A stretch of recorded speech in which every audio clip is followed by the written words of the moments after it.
Okay, I'm live, folks. I am live. Great to be back doing another stream. Lots of info to be covered today for sure. I won't be sharing. That's one thing. Total difference now. I won't be having to share this link on Twitter. I gave up Twitter. Went cold turkey. I gave it up cold turkey. Shut it down entirely. And that's literally what I did. Downloaded all my archived content so that I have a copy of it, and then just boom, done. Sent a very clear message. If we all did this,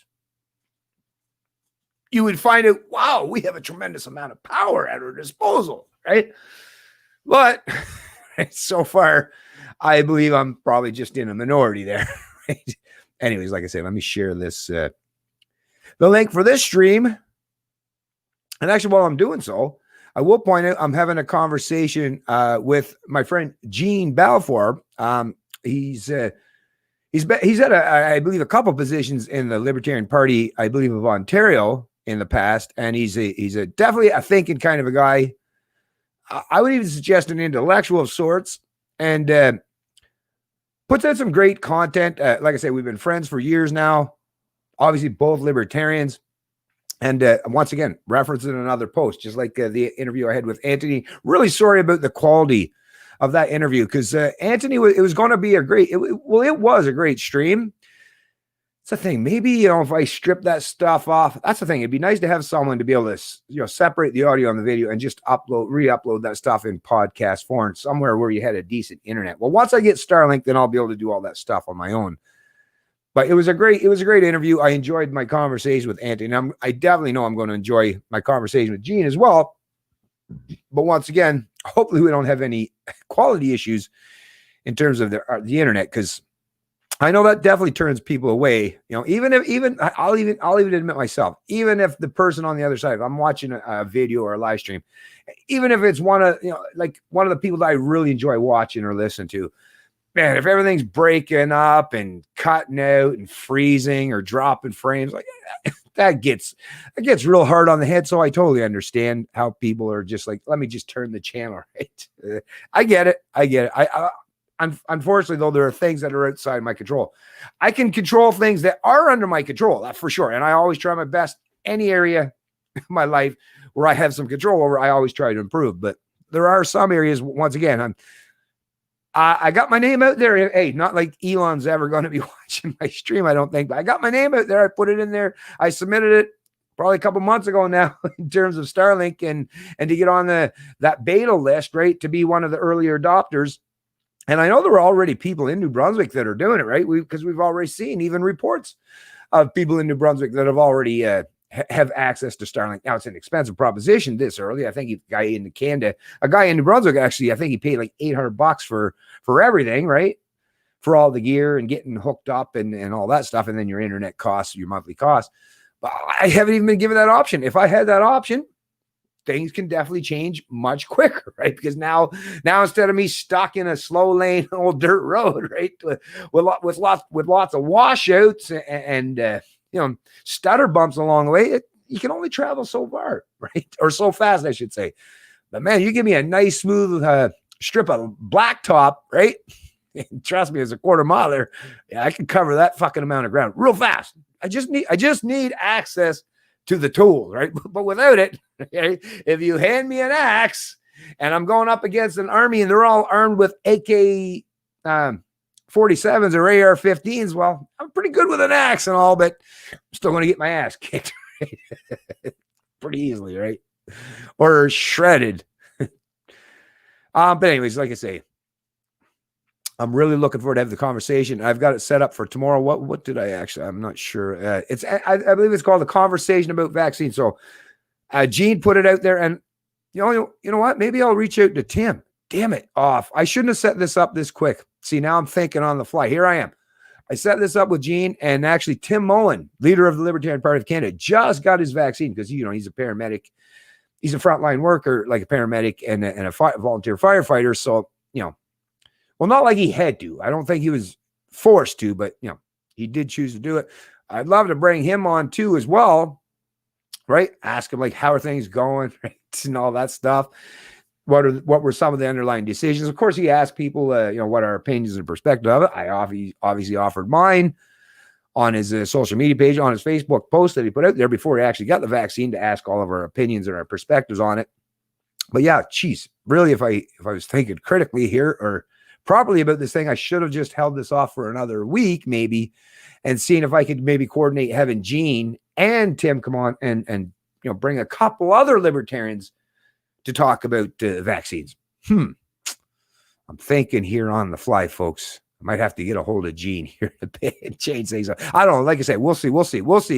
Or I might just do two separate ones. Maybe talk with Tim about his. Give him a week or so, see how things are unfolding. If he's got any reactions or side effects, maybe we'll figure it out. We'll figure it out. Anyways, let me see what's going on. I do see Derek's in the chat. What's going on, Derek Haggerty, man? Hey, brother. It's been a minute since they have posted your videos on my feed. Yeah.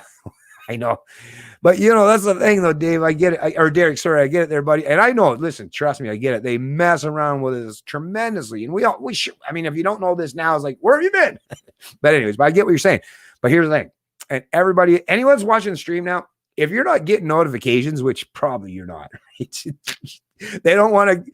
We all know they're not going to be proactive in promoting a channel such as mine, right? We know this. Come on, that's not going to be the case. Now, I don't think they're necessarily targeting me as a libertarian, right? Like, I'm not an alt-righter or one of these far right. So I'm not quite as far on the radar or high up on the list of the radar targets, right? But they're definitely not going to help promote me in any way, right? They're not going to silence or suppress me as bad as they would for some other people that are actually, that's one thing I will say. The ones that are more effective, even libertarians, have been Ron Paul, for crying out loud. Ron Paul was silenced, right? And didn't Facebook put him in suspension for a while or something. I was like, Jesus Christ, Ron Paul, really though? But Ron Paul's much more effective than I shouldn't say than I could ever be, but than I've ever been so far. So I kind of understand that. That's the thing. Whoever sticks their head out the furthest, right? And I mean, I've been trying to stick my head out. There's just most people aren't paying attention. It's not like I haven't tried to make myself a target. Right. anyways, yeah. But yeah, thanks, brother. Thank you very much, Derek, man. But yeah, anyways, like I say, so all you have to do, I kind of skipped past that, but the name of my page. I mean, come on, it's real easy. And luckily, or not luckily, I was proactive and made sure I did that. But I put myself out there early on. That term Canadian Libertarian, I made sure I had a social media presence that no matter where you are, right? Even Google, if you type in Canadian Libertarian, you're going to find my ugly mug, right? So, and if you go on YouTube, type in Canadian Libertarian, just in the search bar, like capital C, Canadian, capital L, Libertarian, you'll see, boom, I come up as the first thing in the search. So it's not hard to find my channel, or even just type in Canadian Libertarian. Or actually, if you're subscribed, you could actually just go straight to my channel by clicking on it. Although me, sometimes, rather than scrolling through the hundreds of channels I'm subscribed to, I'll just type it in and go directly to it. Say, hey, is there any new videos, any new streams? And I'd be like, oh, shit, look at all these, right? Because I get it. Hey, some of us, listen, I totally understand, too, that, hey, maybe there's some new people that we're paying attention to, and I kind of forgot to pay attention to, Canadian Libertarian or whatever. It was like, that's cool. I get it, right? We all kind of, hey, there's something new and shiny, right? I get it. I totally get it. But don't forget, just a simple thing, Canadian Libertarian, and you'll find me on any or I shouldn't say any, but most social media platforms. Not too hard to find me, folks. But thanks, Derek. Derek, what's up, buddy? Just wondering if you have even thought about starting a movement. I've kind of been trying that. I live in Hamilton and would like to start a movement rather than being a laptop. You know what? Actually, I'm glad you brought that up. That's funny. Damn, were you reading my thoughts earlier on, Derek? Because, I was actually thinking about this. This one of the things I was going to bring up in terms of, in doing the stream. But then I got thinking maybe I should just do it as in a different standalone video or a separate stream, because this is kind of COVID related, right? But it's time, folks, that we kind of got to go silent, right? We've been trying. I mean, those of us who've been trying our best, right, on those big dominant social media platforms. Well, we've seen the evidence is in. It's pretty good, right? The evidence now is stacked up pretty high. It's they're not going to allow us, right? They're not going to allow our voice to resonate or be expanded or to have any amount of reach, right? We're basically they've relegated us to function in our own little echo chambers. Here, let them play in their own little sandbox, and at least they're distracted and and doing something, and we can kind of continue on with our authoritarianism unobstructed, right? Because these guys are busy doing. What I would suggest is it's time to kind of go a little silent on the dominant platforms, right? And that'll definitely cause the people on the other side to be like, what's going on? What are they up to? Right? You know how that works, right?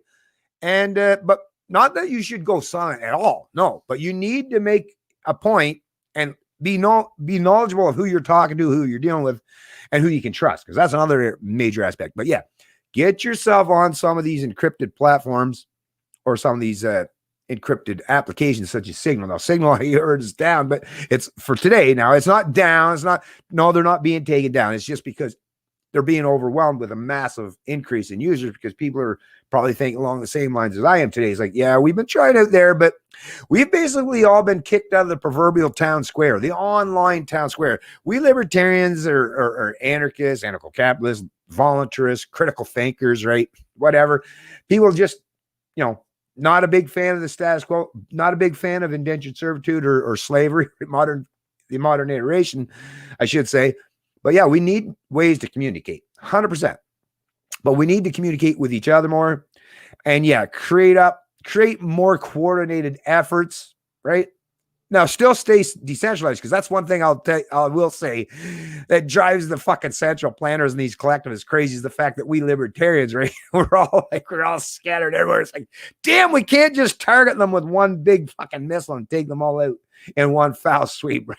No, we're very decentralized, which makes us not only very effective, but really, really hard to beat down or to completely eliminate entirely. But yeah, we need to step up our efforts to do some coordinating planning and some things. I've got great ideas, but a lot of the times, like, I'm not going to share my ideas online, like on YouTube now, knowing that they're all paying attention. Hell no, I got lots of ideas, got lots of things that we can do, but this kind of stuff all has to be talked about and discussed, without prying eyes and ears of the central planners who might try to disrupt or destroy our ability to implement our plans, right? And there is some of that already taking place. I won't say whether I'm part or parcel to it or privy to it, but I'll just say some of that is already taking place, but even more needs to, right? Even more needs to.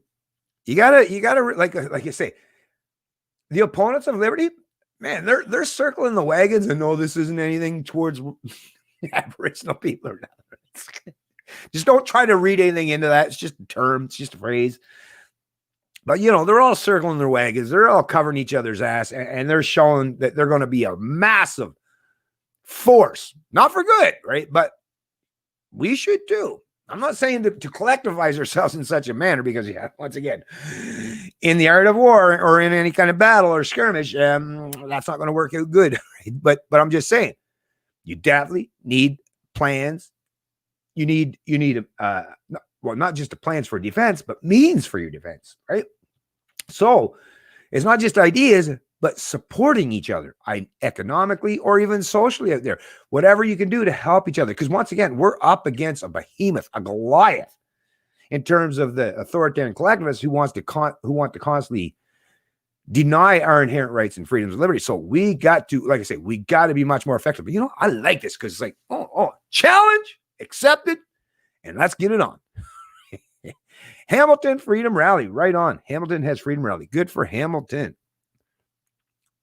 Oh, I have been so consumed with the election in the States. I'm back now and want to make a difference in my own province. Awesome. Well, that's great, Derek, because yes, I keep saying this all the time. And listen, I love my American counterparts and the peeps down below, right? But I got more trust and faith in those folks down there, and at least having the willingness and the resolve to fight for the freedoms, because, we're seeing it, right?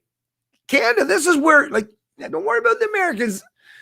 They're kind of in a much better position or a better place, psychologically and all this stuff, even in terms of arms and their ability to stand in defiance, right?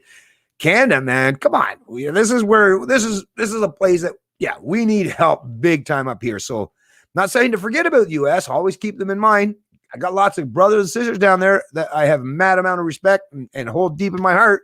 Some fellow liberty lovers that have actually put me on that right path and learn about these things. But yeah, we got to fight the battles in our own backyard, folks. We really, really do. It's really important that we do at least clean up our own backyard or our own rooms, right? As Jordan Peterson would say. Okay. Fat Gov Doug should be ashamed of firing Roman for Truth Town. Yeah, he should be ashamed of many other recent actions as well. Yeah, I agree. You know, Doug, he's, like I said, what a fucking waste of space and sperm that guy turned out to be. Too bad. Too bad. Because his brother Rob, he was, I think, genuinely a pretty reasonable dude, at least in terms of respect and individual rights, freedoms, and liberty. And he was definitely head and shoulders above his brother Dougie. I've always been one who sees trends long before they are popular. I believe I'm not a pessimist, but a realist. People don't react well when I say this. No doubt, Don. Hey, this is the problem, right? And this is something we always have to acknowledge is if you're exceptional in any way and you present that to your peers or people in your immediate group or circles, some will like say, hey, awesome, and respect you for that. But in Canada, if you're Canadian, and you know this to be true, probably most of them, or at least a substantial portion of them, are going to be resentful, and they'll probably keep it inside because, out of courtesy and mannerisms, right? So we've adopted that kind of holier than thou, hold your head up kind of mannerisms, which in some ways some good is good, but in other ways, like, can you just fucking tell me the truth, right? Stop fucking placating me with your bullshit, right? But yeah,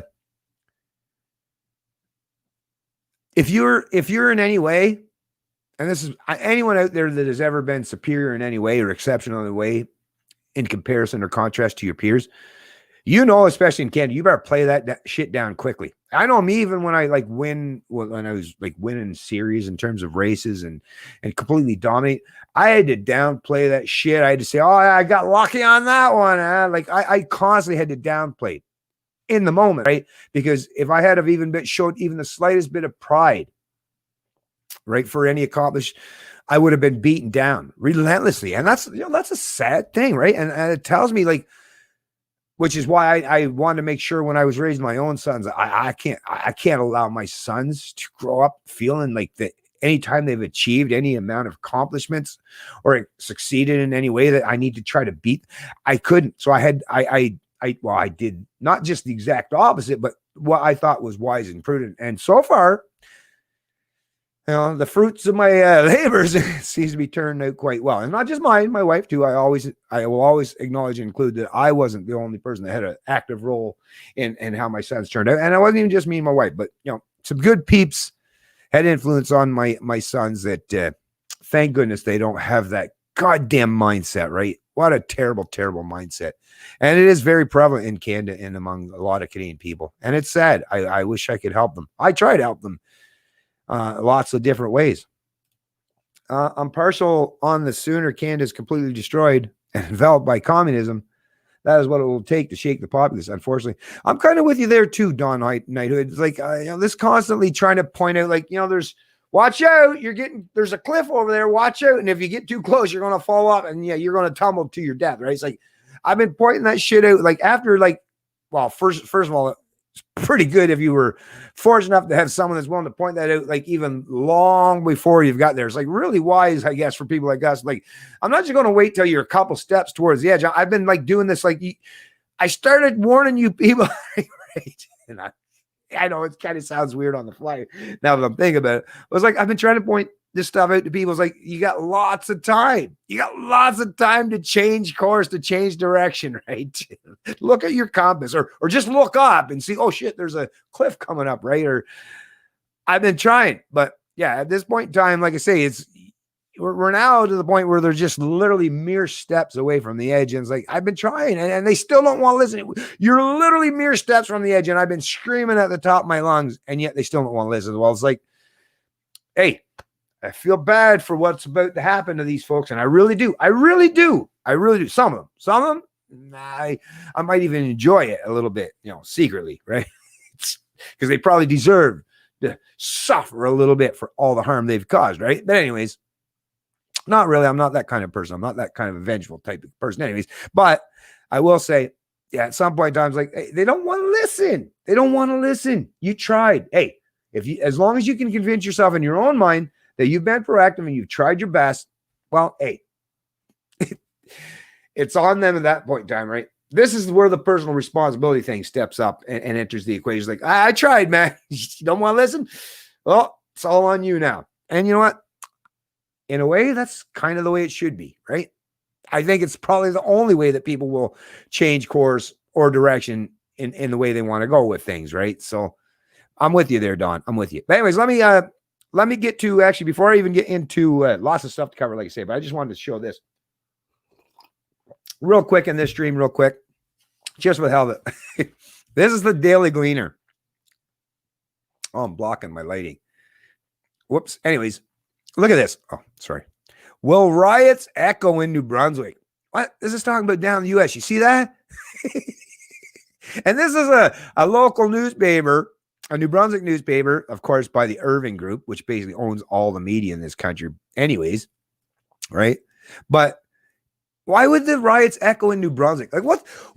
Like, really, though? Not like trying to play this shit up. It's way down in Washington, D.C., but yeah, will riots echo in New Brunswick? Well, I think what it is these hacks in the media at least acknowledge that there's some people in this province that definitely got fucking balls of steel, and that these people would be scared to death of if they ever retaliate against these kind of authoritarian mandates, lockdowns, and the mask mandates and all that shit. This kind of authoritarian, this top-down authoritarianism, what it is, they realize that, yeah, New Brunswick, not much of a place, right? It's like, what the fuck is this place, New Brunswick? But yeah, if you knew this place, not much to speak of in reality, and not a whole lot of amazing accomplishments. A few, but the ones that are here are fucking exceptional compared to most, right?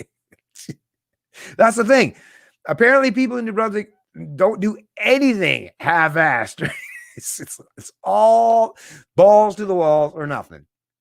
Geez, that kind of sounds like me. Anyways, just kind of joking in the way. Yeah, I'm a little projecting there, I guess. But and then of course there was even the Telegraph Journal, travesty in DC.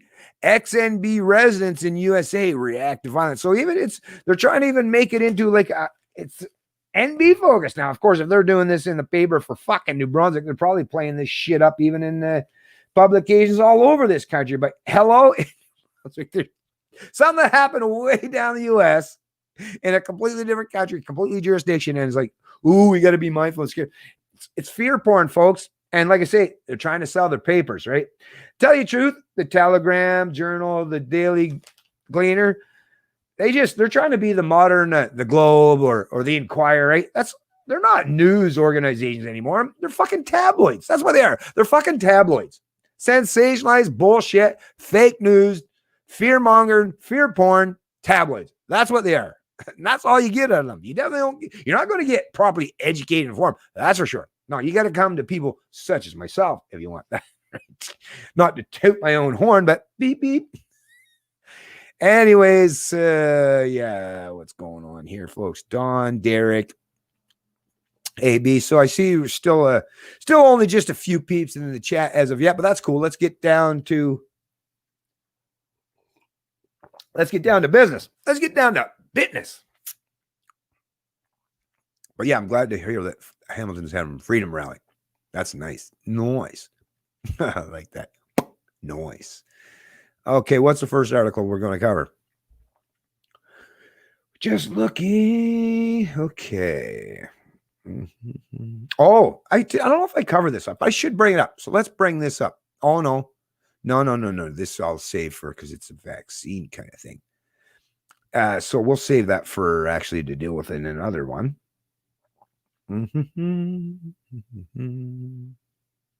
Did I send the wrong? Nope. Wait.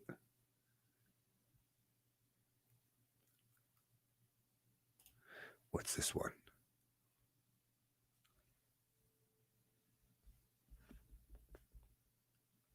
We're sorry, but the page requested could not be found. How is that even possible? Oh, did I send the links and the links aren't fully? Oh, no, if that's the case, this is going to suck. I'll just have to go back through my Facebook post and find them that way, I guess. Maybe. Will this one pop up? Oh, no. Nope. Oh, crap. Okay, this is not good, folks. That's not good.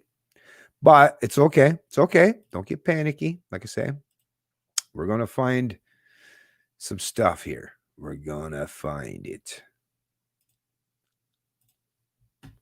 That does kind of suck, though, because I had everything. I had all the articles and everything that I was going to reference all lined up. But I shared it in an email because I'm on a different. I did it on my laptop and I had to share it to myself. And like, how do you share stuff to yourself? Email from one email to another. It's pretty much right. And but apparently the links didn't actually all properly turn into hyperlinks through the email. I guess I would have gone back through them and done that manually. But either way, let me get to.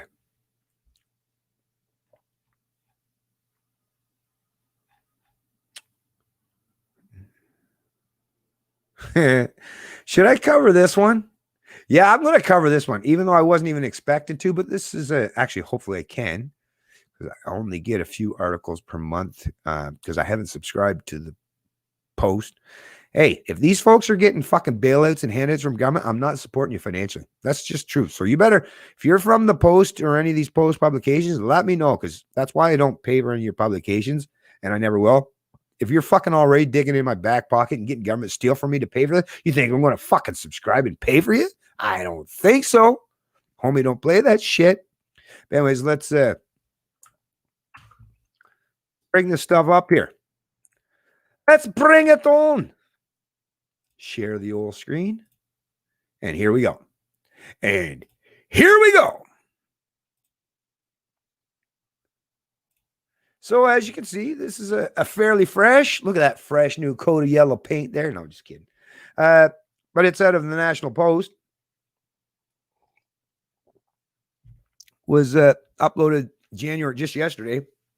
Colby Cash, January 15th, 2021. With the old headline, Colby Kosh. Sorry, not Cash. Colby Kosh. Escaping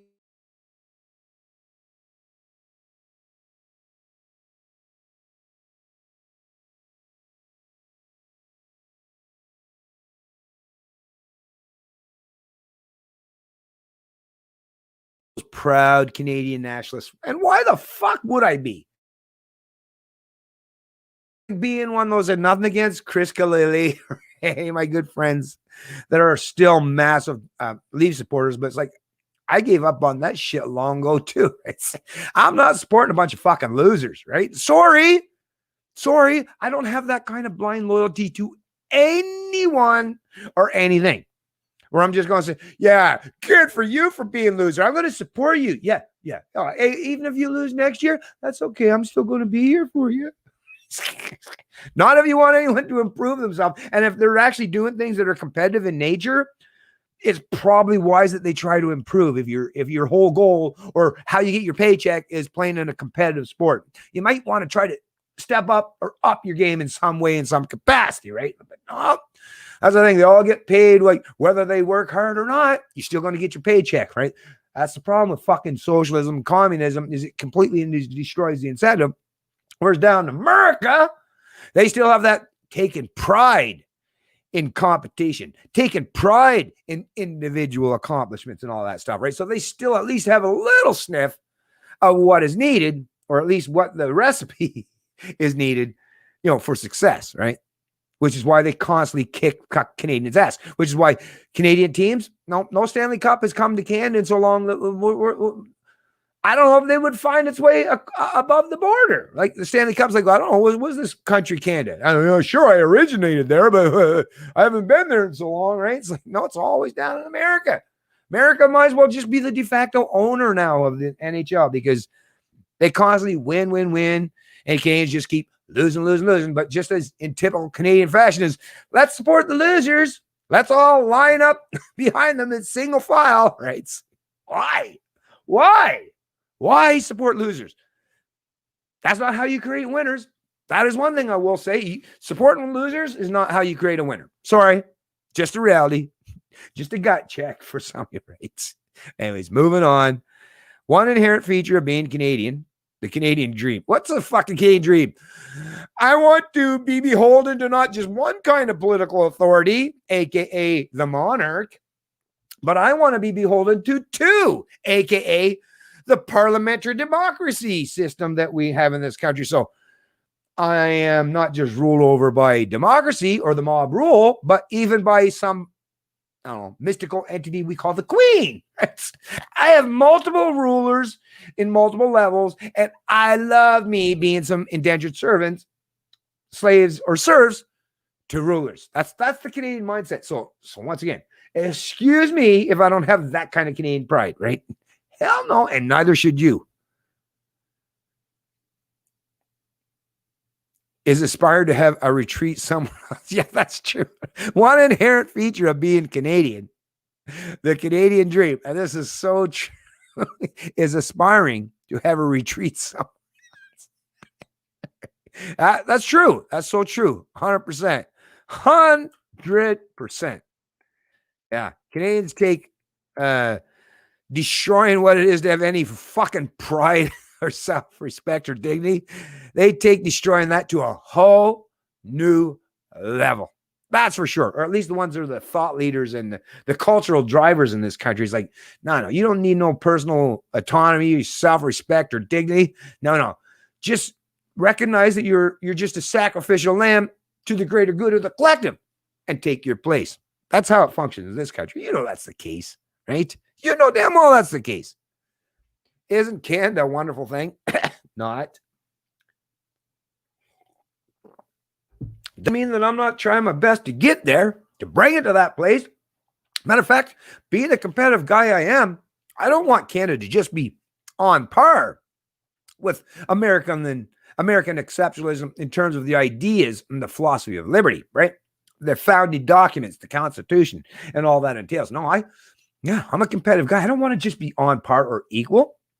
I would love to be able to say, actually, as a Canadian, we have a much firmer grasp and understanding, and this is how liberty works. This is what freedom is all about. I would love to be able to promote that and tout that, and I'd fucking do it with a massive amount of pride, folks. You know I would, but yeah. Now, once again, I have to deal with reality, not false pretenses or mystical concepts that give me some good feels, but once again, is not representative of reality. Isn't Canada a wonderful thing? Those who lead us may behave like sociopaths sometimes, but they are careful to do so in both official languages. That's good. That's good. In mid-December, the media criticism website Canadaland, nice, uncovered a pattern of pandemic border hopping by Catherine Tate. Yeah. Catherine Tate, yeah, she's the president of the CBC. Yeah. CBC, Canada's national broadcaster. Where's Catherine Tate live? Down in Brooklyn. The BKNY, right? Yeah. Such a proud Canadian, right? The president of CBC, who spent quite a large chunk of 2020 in a brownstone in Brooklyn that she owns. Brooklyn was, in fact, officially listed as her home at the time of her appointment to the job. Canada had to fetch her back from New York, or at least make a show of doing so, to run our public broadcaster. Exactly. The head of the CBC, the Canadian Broadcast Corporation, spends most or the bulk of her time down the U.S., right? And come on. Once again, reality over rhetoric. Think about all those snowbirds that would say, I love Canada. Well, how come you're going down to Florida? Don't you know down there in Florida, they don't have any lockdowns or restrictions? Oh, you better be careful, Grandma. Fuck you. It's better than living up here in this shithole. Right? For the fucking winter time. Like, okay. This is, like I say, these are uncomfortable things for Canadians that have that national pride, but sorry for you folks, but reality over rhetoric, once again. Not that I'm against national pride, but at least give me something to chew on. So far, nothing, right? Nothing. In Canada, there's very few things to be proud of, other than the constant clamoring for people to oppress it. Here's what Canada represents today. Please, Trudeau. Please, Doug Ford. Please, Jason Kenney. According to the polls and everything, the majority of Canadians want more restricted lockdowns and impositions on their freedoms or restrictions on their freedoms. Please take more and more and more of my rights and freedoms away. Please. Listen, I'm not competent enough. I don't deserve to be free. Please just tell me what to do. Please just control every aspect. That does represent, or that's how the media presents it. Maybe some of you out there should be working a little bit harder or proactively to say, yeah, I'm not like that at all, right? But that's the message. That's the narrative they're sending. And most people in this country are sucking up hook, line, and sinker, right? Anyways, fuck off with the goddamn automatic playing videos, you fucking dipshits. This shit really pisses me off when they play a video automatically. Did I fucking ask you to play that fucking video? You fuck sticks. And you think I'd ever pay for a subscription for these fucking ass wipes? Hell no. God, they don't know how to fucking appeal to a customer. It's you take what we get and where are you going to go, man? Right? Now, fuck you. Fuck you. I'll find a way around your shit and still get your stuff. Right?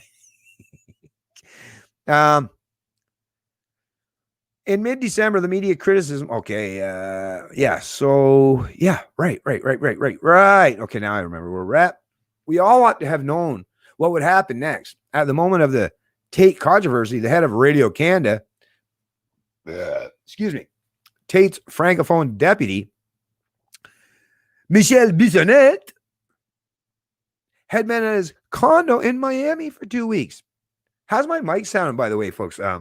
Because when I started the stream, fucking Microsoft and their goddamn fucking updates, but it seemed like there was something going on with my mic and the software that I had to fucking download and put on for this microphone, because it's a new microphone for those of you folks haven't noticed already.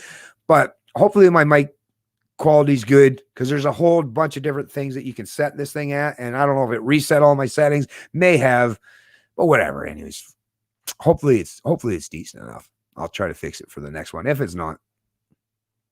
Had been in his condo in Miami for 2 weeks, and took his time coming back, returned to Canada on December 27th, which is the same date on which Tate made her way north. Oh, really? Huh? Let me close this shit. The Post broke the story Wednesday, and an apology from Bissonnette to Radio Canada employees soon followed, although their labor unions don't seem inclined to accept it with a giant hug.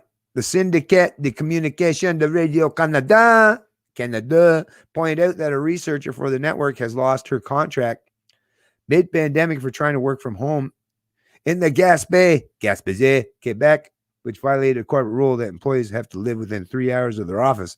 In this case, headquarters in Montreal. Listen, come on. It's rules for thee and not for me, right? So come on. I mean, why don't people understand this shit? I really don't know. I mean, some do, but still a minority. Bissonnette gave a version of the excuse pioneered by MP Ron Lepere earlier in the hunt for sneaky border crossers. He had to tend to business involving his American property in Miami Beach, Florida. Lepert's refuge is in Palm Desert, California. Tate had given an explanation for a defiance of the federal government's discouraging of non-essential travel too. The CBC's press release defending Tate seized on Canadaland's wounding headline. The president of the CBC lives in Brooklyn. In fact, they pleaded it's only her husband who lives in Brooklyn. He spent the year recovering from a medical procedure, preferring to do so in the horrendously virus-infested place where he lives, and she visited Brooklyn repeatedly, heroically unafraid of transporting pathogens to help take care of him, because he's her husband, and that's what married people do. But where did anybody get the crazy idea that the president of the CBC lives in Brooklyn? Gosh, if she lived in Brooklyn, she wouldn't be eligible to be president of the CBC in the first place. QED. Anyways, this is a fucking lame-ass article, to be honest with you. But not even familiar with this particular contributor. But I mean, at the very least, we're all seeing. Let me read this last little bit. We must now take it for granted that Canada is a place that is hard to resist fleeing for a few weeks a year, just as soon as you acquire the means. That's what our politicians and other affluent snowbirds are really telling us. It is not necessarily that flabby guidelines and recommendations apply to you and not to them, although the I'm a property owner and gutters don't clean themselves defense has flavor has that flavor, right? It's like everyone had to fucking sacrifice doing a lot of things that really meant a lot to them. The fact that any of these fucking hacks would come out and say, well, it was really important that I had to do that. Right? Well, you don't think there were lots of things that were really, really important to a lot of people? Maybe a lot of Canadians that didn't get to spend the last fucking year, the last Christmas with some dying family member that they may never see again, right? Fuck off with your fucking fucking felt stories when you didn't give a fuck about any of the heartfelt stories or from all the Canadians who have had all these impositions placed squarely upon their shoulders and fined for not following these orders or these edicts. And has any one of these people been fined, right? Or punished or penalized anyway? I'm not reading that. Are you reading that? That's not what I'm reading. That just more political propaganda, and I guess a little stirring up of the division where we should hate on these people. But once again, what is it going to change anything? Not a fucking thing. Matter of fact, you can do 10 more articles like this on the National Post, and they'll all collect their revenue for producing their articles, right? And government will keep fucking bailing them out for keep fucking putting more and more words in print, spewing more rhetoric, but nothing is going to change. Not in the slightest. Why? Because nobody's willing to sit down like big boys and girls and talk honestly with each other about the real fucking world that's around them and how fucking crazy it has become, right? Nobody wants to do that anymore because the ones that are competent enough to defend their position these days, properly articulate, are people like myself. And like I say, we have to be overlooked and ignored because our opponents realize that all they have, they can insult and deride us, but what they can't do is actually step up to us toe-to-toe and challenge us face-to-face and dominate the discourse or the conversation or the rhetoric. That's one thing they know they can't do. That's one area where they recognize their inferiority, which is why they need big government bailouts, massive propaganda campaigns, and bully, intimidation, and coercive tactics and techniques to silence and suppress people like myself. They don't want to deal with the reality, folks. They want to be able to just dominate the discourse, dominate the conversation, although it's not really a conversation if they're dominating. Right? They want to dominate what's being espoused or spewed and not have anyone question them. That's how it works. And why are most people like, okay, that sounds good to me. They're the experts, right? And that's the message I'm getting time and time again. Most people are saying, okay, let's just go along to get along, everyone. Just do what you're told. Just following orders. Where have we heard that before? Anyways, that'll definitely be placed in the link in the description of the video below. If you shizzle, see if we got any more fine folks join the stream. I see Mr. G. Rich has joined the stream. What's going on, Mr. G. Rich? Damn, YT never gives. I know. They bite balls. Hard time or hardcore. Oh, and I didn't monetize the stream because I figured especially the stream right now, and I'd have to go back proactive. Did I say the wrong thing? Oh, they've changed up the things now too. On YouTube, all those things where you have to, fill out. There's like 8 different categories and a whole bunch of subsections to each category. Like, does it contain hateful content? Does it contain anything that's pertaining to children? Does it contain anything that has to do with controversial issues? Does it have anything like when you're trying to do a video or a live stream, anything these days is like, by the time you've checked off, no, it doesn't contain that. Nope, doesn't contain that. It's like, well, what the fuck is contained within it? Nothing. It's like, not much. Or not much, not anything that's worth anything. It's like, because they basically eliminated my ability to speak freely. So it's like, well, as long as you don't speak freely, as long as you stick within the paradigms and the restriction that we've placed around you, we'll allow you. But it's like, to me, it's like, I didn't even bother monetizing this video because it's like, nah, I'm not going to stick to the restraints. Not in these. In some areas I will, right? Because I recognize I need to get my information out there. And until I see more and more people, although I will say my social media presence on these alternative platforms are definitely growing. My Minds page alone, I only had just a couple hundred or so people over on Minds that were following me there for the longest time. Now I'm at like what? Now, it's not huge by any stretch, but I'm at like what, 470 something now. So every day when I go to check my notifications, I'm seeing more and more of whatever has subscribed to you. So the fact that I'm telling people that I'm moving to alternative platforms, at least they're taking me serious now. And some of them, a small portion of them, are at least actively following me over these alternative platforms. Because once again, folks, at some point in time, I'm going eliminate my presence on these platforms that just don't want to allow me to speak freely. It's just that I'm trying my best to function as long as I can if I recognize that there's any, even the slightest positive benefit for it or from it. But yeah, do you have to send them in some DNA poop test before they let us stream now? Yeah, right. Yeah, I'm going to send that off in an envelope next week. I'll put on the front of it too, just for the people that are, the people that have allergies and shit. I'll put on the front of it, may contain nuts. But yeah, I know, right? It's fucking crazy. Jamie McGinnis listening from the tractor again. Oh, right on, Jamie. Getting a daily dose of common sense. That's awesome, Jamie. This is a man, the tractor. Like, this is a man that, like, if people only realize, farmers are in the most amazing position today, right? These central planners, these authoritarians, they're so fucking inept and so incompetent. And like, if it wasn't for these positions that people can steal to pay for them to have, right? And I mean, they're paid, they're rewarded, overcompensating as far as I'm concerned. But you got people like Jamie McGinnis out there. These are people that, like I say, these are the people that really not only the salt of the earth, but actually like perform duties and tasks that are not just self-fulfilling and rewarding. And I guarantee you, Jamie would be able to point that out as well, but are vitally needed and necessary. You want to talk about, on this, a job that is absolutely necessary? Yeah. Being able to provide food to sustain yourself. It's kind of important, right? Little important, folks. So stop worrying about supporting corporations or big government. The most important thing you can do today, right, is support people who, at the very least, first and foremost, actually produce and provide all the things that you require to sustain yourself as a human being. And those, at the very least, who are willing to do so and provide that to you through voluntary means and interactions, rather than trying to force that shit upon you, right?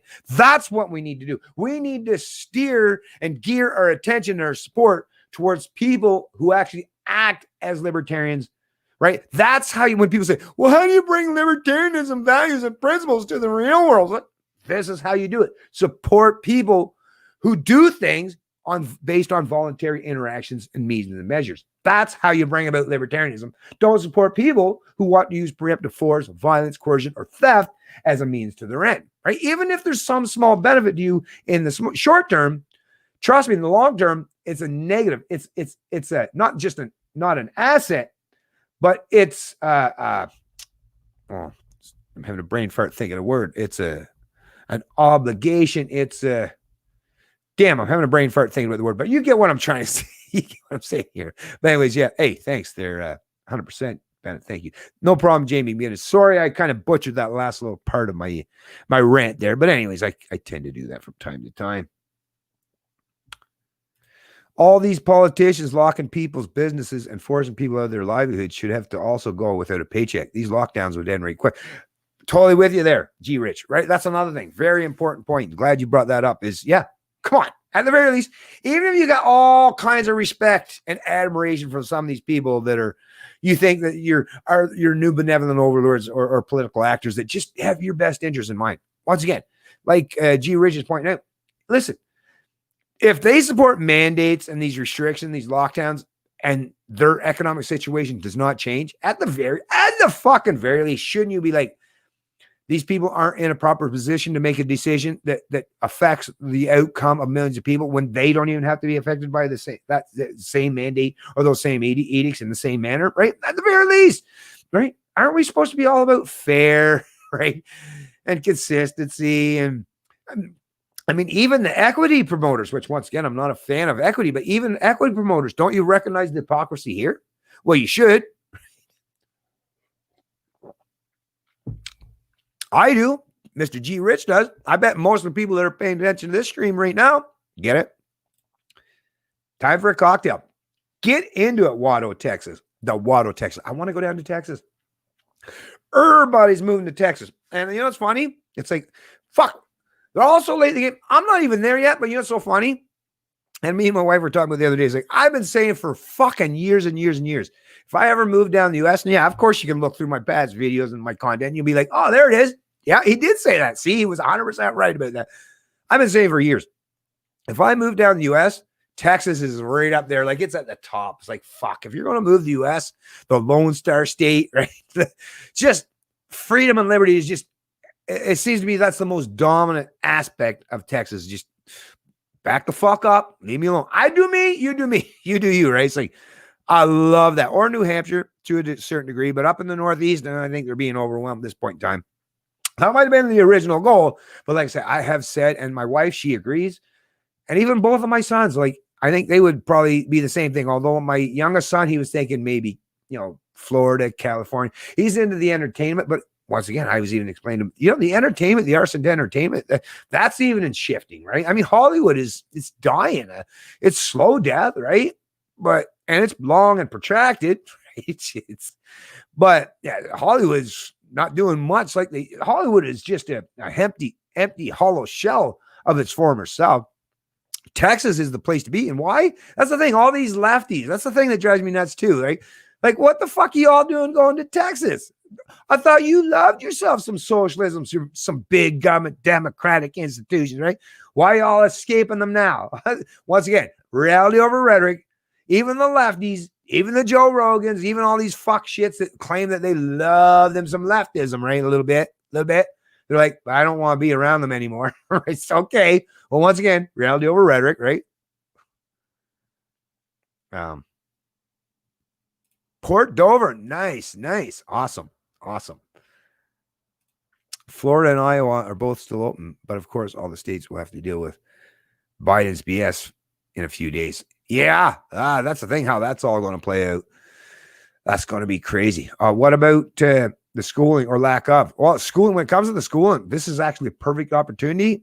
If you're a parent and you've never thought about it even for a few seconds, because you're like, it's just so much easier just to send your kid off to, school where everything's taken care of for you. This is one of those things where I know it's going to require a little bit more personal responsibility. You're going to have to be a little bit more proactive, but the dividends, if you give your kids a chance at proper education rather than indoctrination, the dividends are going to pay off long off into the future, not just for you, for them, and for Western societies or humanity for this foreseeable future, or for just the future, right? Come on. So yeah, homeschooling, or just unschooling. That's another thing. It's indoctrination, folks. So it's not just homeschooling, but there has to be a lot of people have to go through a reversal, right? An unwinding of the dominant indoctrination that's been jammed in their head so far. And that's not an easy mission. That's a difficult task. That's a difficult ask, right?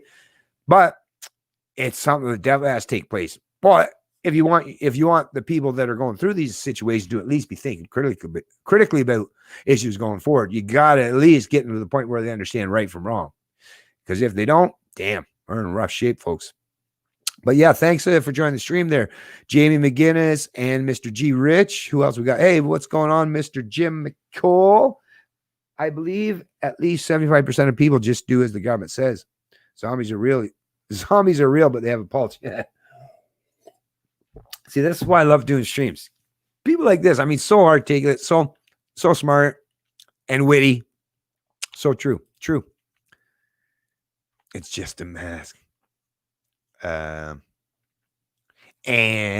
oh, wait, here we go. TS. Just like I said, I'm just looking for some folks I haven't covered already. CIA, Fort Detrick, warfare, and human experimentation. Nazi World War II, Part 2 underway. Profitable fake crash. Not sure what any of that means, but thanks for joining the stream. Freedom Prospector. Hey, what's going on, my friend? I'm proud of the land. The people running it are crooks. Right. Well, the land didn't really do a whole lot other than it's just, but whatever. Sharing on MeWe. Oh, cool. MeWe. That's very cool. Jay Catcher. I have not been on MeWe, but yes, I'm always looking to increase, my reach and let me know how that works out there, Jay. Because like I said, I've never been on that platform, and maybe there's some fine folks on that platform who are quite receptive to kind of the information or the philosophy of liberty, right? And if that's the case, I'll definitely want to check into it further. So yeah, keep me up to date on that one. Oh, I got to bring that off here and find out what article I'm going to be covering next. Because yeah, unfortunately. Oh wait, no, I can still reference it. Okay. Oh, that's right too. I'm on. Okay, hold on. Hold on. How the spread of variants could completely change the pandemic. Plans for branded content. Oh, well, no, I'll save this for another one. Save this another because this is all COVID related.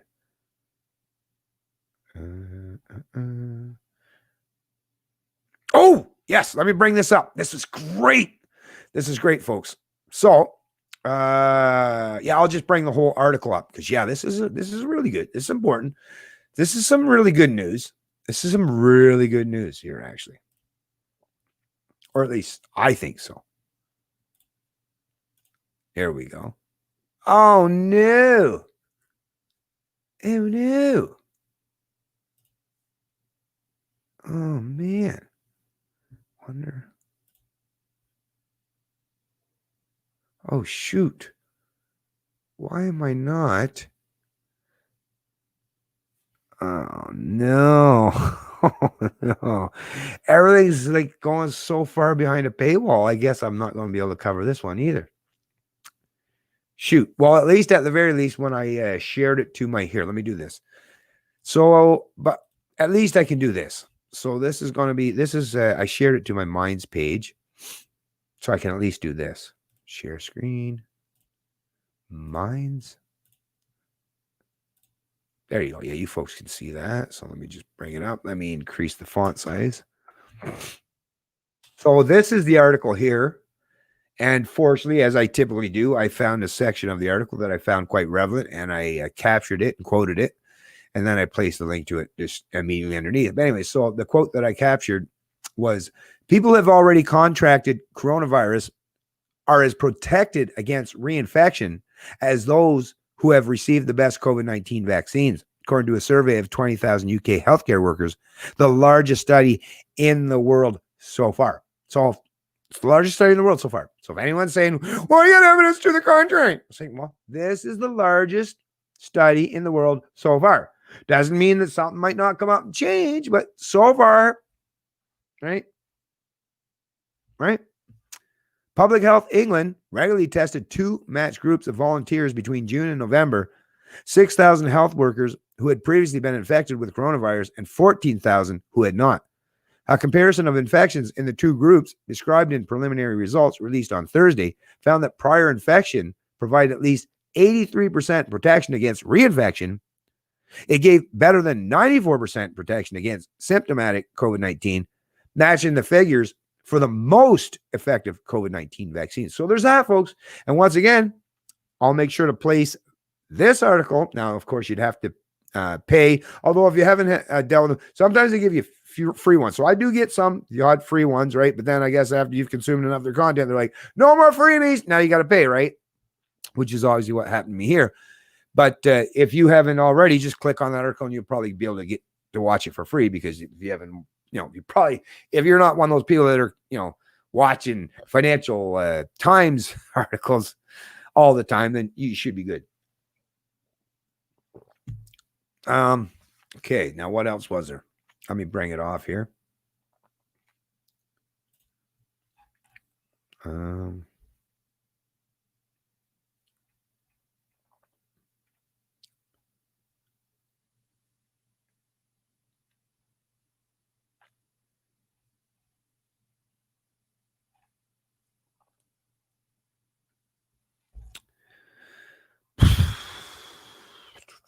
Try to find where I'm going to cover next, folks. Yeah, and I just do this. I'm going to bring this up, and I got to tell you, it's just for the hypocrisy of it all, and the fact that, come on, can we stop pretending, right? It's not to hate on or like make spectacles out of people who are traveling. I'm against the lockdowns, 100%. If you pay attention to my channel or my live streams, I'm completely against these authoritarian mandates, these lockdowns, and these restrictions on our rights, freedoms, and liberty to travel. But I really do love pointing at the hypocrisy, right? So look at this. We were all told, no, you're not even allowed to go visit your family over Christmas or the holidays. Even that dying or that elderly person in your life that might not even be there next year. I'm sorry, I feel bad, but you just got to do the right thing for the greater good, right? hey, sacrifice yourself, your life, and your personal relationships and all that stuff. You just got to do it for the greater good, right? Meanwhile, right? 1,500 flights and rising as Canadians seek sunny escapes despite surging COVID-19 crisis. And like I say, personally, it's like normally I'd be like, and good for them. The problem, of course, is a lot of these people that are on these 1,500 flights that are headed to these sunny destinations that are traveling internationally are the very people that are finger wagging day after day or trying to use bully tactics or intimidation tactics to force Canadians to like never move outside their house, to basically, lock themselves up and throw away the key proverbially until they're told it's okay, it's safe to come outside, right? But these people are like, yeah, they're going to tell you to do it, but for them, it's like, nah, fuck that shit. I'm doing my thing, right? And that's just the truth of the matter, folks. Once again, not saying it's good or bad. I'm just saying this is reality. So is that really? And they keep saying, well, the COVID-19, like there's the African virus or the variant. Yeah, there's the African variant, there's the Brazilian variant, and apparently there's the UK. So there's 3 new variants or new strains of COVID-19. And now they're trying to suggest in the media that here in Canada, particularly in the Canadian media, it's like, well, it's gone from this person to this person. It's like, it's now we're seeing it's actually transmission. It's being transmitted by the people in the country. Okay, but how the fuck did it get here in the first place? So they're trying to blame Canadians for like moving around and passing it off and passing these new strains or these new, these new strains of the virus. Oh, how dare you? So that's why they're restricting us. Like, no, if you go to visit your friend, it's like, how the fuck did a UK strain or an African strain or a Brazilian strain end up in Canada? How is that humanly possible? Are you telling me that a virus that if we keep 6 feet apart, so somehow that'll do the trick? But apparently thousands of miles, somehow it can fly through those 1,000 miles and still be just as virulent and threatening, right, as it is. Oh, no.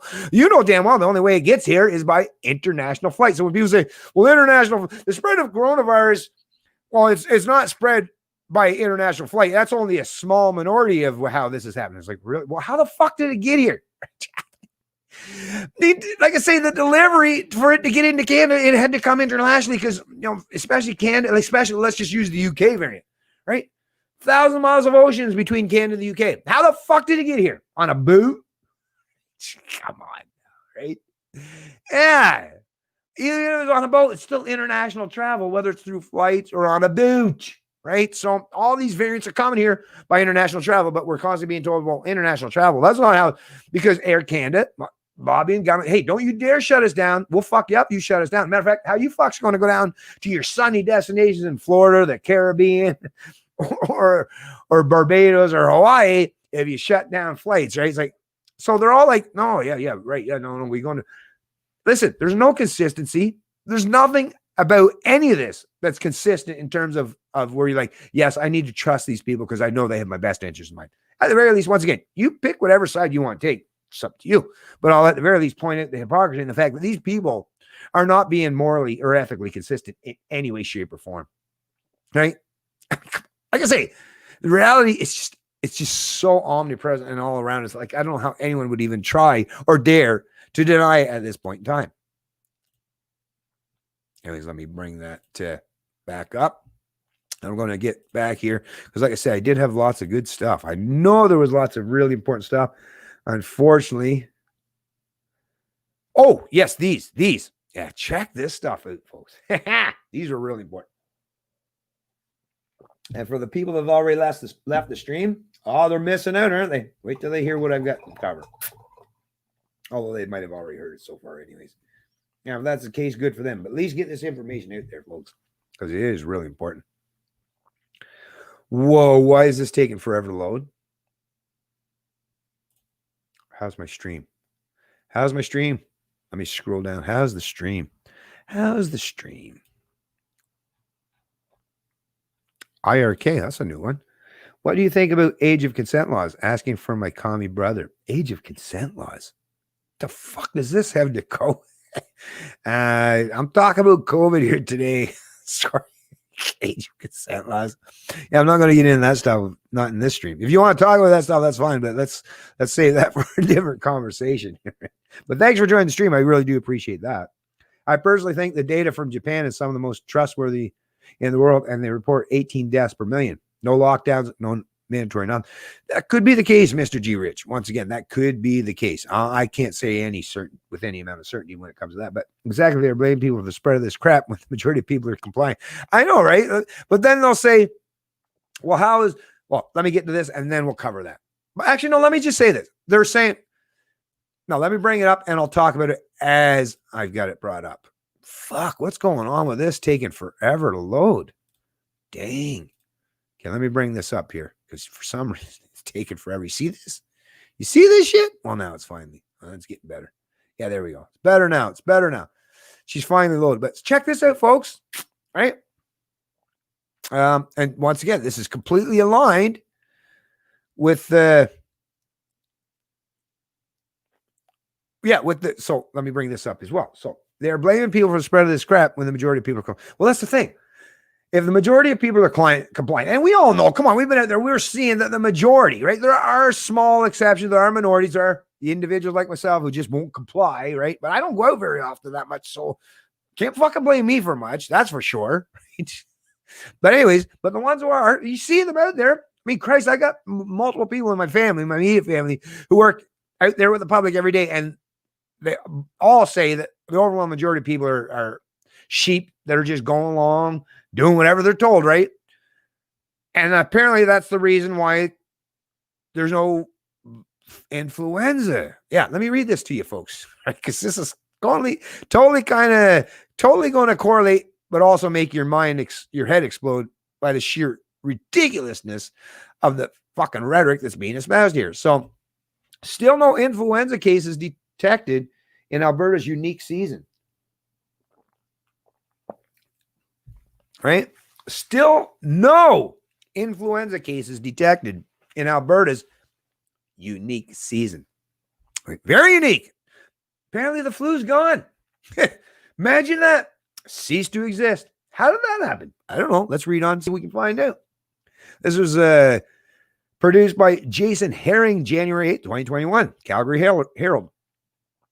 As the calendar turns over to the new year, Alberta has still not detected a single case of influenza this season. Wow. That's it, folks. She's done for. The flu has left the building. No longer exists, according to this article, in Alberta anyways. The absence of seasonal flu in Alberta this far into the season is hugely unusual. Very unusual, right? According to Dr. James Dickinson, a professor at the University of Calgary Cumming School of Medicine, who runs the Alberta Community Influenza Surveillance Program. Ooh, the Influenza Surveillance Program. Sounds very Orwellian. Sounds very big government-y. Tests that detect types of influenza are different from ones that detect COVID-19, Dickinson said, meaning the complete absence of flu in Alberta appears to be genuine. Okay, first of all, like this is a doctor, right? But what do you call influenza? Is it not a coronavirus? That's the thing. Now that they're using COVID-19, right, which is just the designation they've given to SARS-CoV-2, right, which is a coronavirus. And isn't the flu a coronavirus? Isn't the common cold a coronavirus, right? So there's that. It's a really unique situation, but that's what it's looking like at the moment, he said. It's a dearth in terms of research, but it's a good thing for people that we only have one problem, not a whole lot of problems, right? Woo! How lucky. What a coinky dinky. Flu disappeared just as COVID-19 appeared. Wow. Are we ever lucky? Right? Alberta Health Services statistics available through June 2nd shows 0 lab-confirmed cases of influenza in Alberta since reporting on this season began September 27th. So September, October, November, December, January. So not quite 4 months, but you know what? Three plus months. No flu. 0 cases. Wow. Amazing. It has been eliminated, folks. Rejoice. There's lots of all kinds of ways I can think about this, but I'm not going to say it. I'm not going to give YouTube or anyone the ability to try to take down my video, but I'll just leave it up to you to think about this stuff. This is why I do what I do in the manner that I do, right? As much as they would love to just say the wrong thing, man. Just say the wrong thing, man. This video is God. This stream is God. Nah.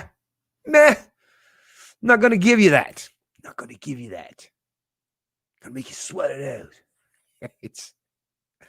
That number pales in comparison to the previous year's flu season when 2,998 people had tested positive for influenza by January 4th, 2020, with 461 hospitalizations and 9 deaths from the common flu, right? From just the flu.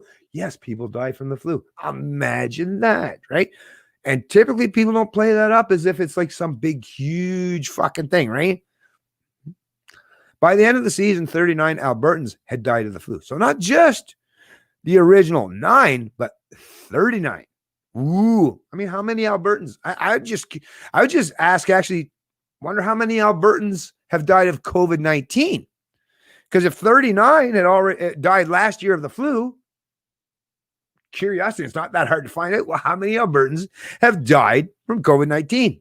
And are the numbers that much higher that would elicit the kind of response, the kind of restrictions, the impositions on our rights, freedom, and liberty, the destruction of jobs, economic opportunity and viability, and just being able to travel freely, not being muzzled, right? All that stuff. Are the numbers really aligned with these kind of mandates, these restrictions and impedance on, impedance on our freedom? I would highly doubt so. Dixon hypothesized measures around COVID-19. Here we go, right? This is the part where, like I say, these people like, how do they do this stuff without recognizing themselves? Because if I was doing this, I'd be recognizing, oh, fuck, I sound like an idiot that's talking about out both sides of my mouth. Or at least most times I do. Sometimes I guess I fail in that regard. I'm not perfect by any stretch, but anyways. Dixon hypothesized measures around COVID-19 were to thank for keeping the flu out of Alberta. We've really reduced opportunities for people to bring influenza into the province and into the country because of reduced travel, he said. And secondly, all the precautions against COVID-19 are precautions against any respiratory virus. So what we're doing to stop COVID stops flu as well. But COVID not being stopped. We're seeing increases in numbers. Remember, we're under the second wave. As a matter of fact, the outbreak is even worse now. The way the media is talking about it, the way the numbers are being presented is the numbers are even worse now than they were early on, right? In the first outbreak, right? And when the first lockdowns were imposed on us. Right? So if COVID is now, right, if everyone's doing the right thing, and that's why flu is no longer being transmitted to the tune of like 0, but yet you're having an increase of COVID-19, not just symptoms from people, but actual cases and outbreaks and hospitalization. We're seeing now, it's like, oh, even the hospitals are being overwhelmed in certain places and jurisdictions. So how do you square that kind of round peg? This is why no one trusts these people. And why would you? I mean, if somebody come up to you and said, I'm an expert in my field, and logs in their natural state are square, and I don't know what else to even say. That's kind of a weird thing I brought up there. But I mean, people are trying to say like polar opposites at the same time and expecting people to fucking believe this. Like, how do you believe someone when they're trying to say literally the exact opposing things at the same time? How would you ever expect anyone to believe you? And even worse, ever want to fucking trust you? I mean, if you tell me something, if you're speaking at both sides of your mouth at the same time, why would you ever think that I would ever want to trust you? And that's the thing. These people can try to double down even months later and say, oh, you need to trust us. You really need to. I'm going to work harder. Well, maybe you shouldn't have spent so much time destroying all your credibility by fucking promoting a bunch of bullshit, propaganda, authoritarian tactics just because you used fear to control your mind rather than thinking critically about these issues. Like I say, that's the point. This is the point of being prudent and doing the right thing in the interim, in the immediate time frame, rather than worrying about, oh, can I sensation? Even people that like constantly use sensationalized type headlines and titles as the description for their streams or their videos, like, yeah, it's working for you, but don't you realize eventually, look at the kind of people that follow your stuff, right? Just a bunch of people that care about sensationalized tabloid bullshit. I don't get the kind of sensationalized tabloid bullshit. I don't promote that stuff, and I don't get the growth trajectory that some of you folks do.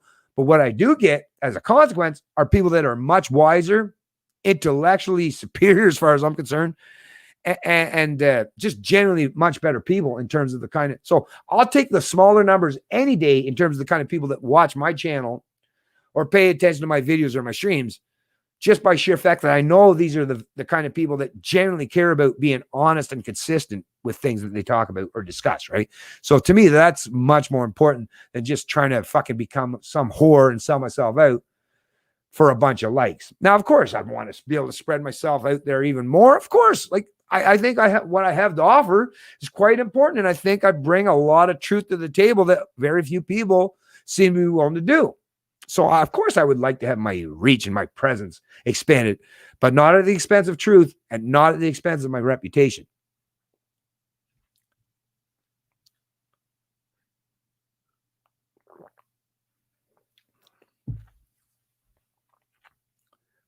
Alberta's influenza surveillance program works by testing a sample of people who present with flu-like symptoms. The samples are typically taken by physicians, but this year, 5 sites that swab for COVID-19 are also taking samples for influenza. The viral testing makes quite sure there isn't anything else, and in the testing so far, we're just not seeing anything else, Dickinson said. The most recent flu season update from AHS also marks a milestone for vaccinations.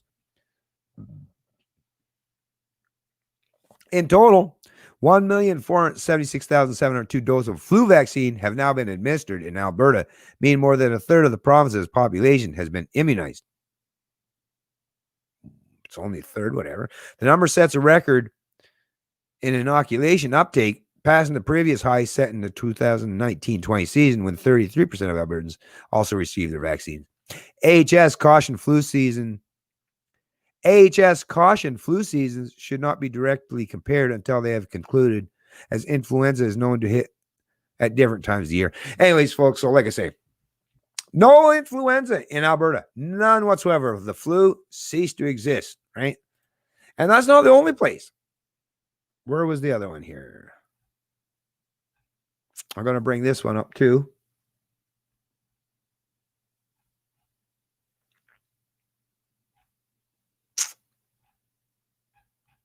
I got one more here. Just one sec, folks.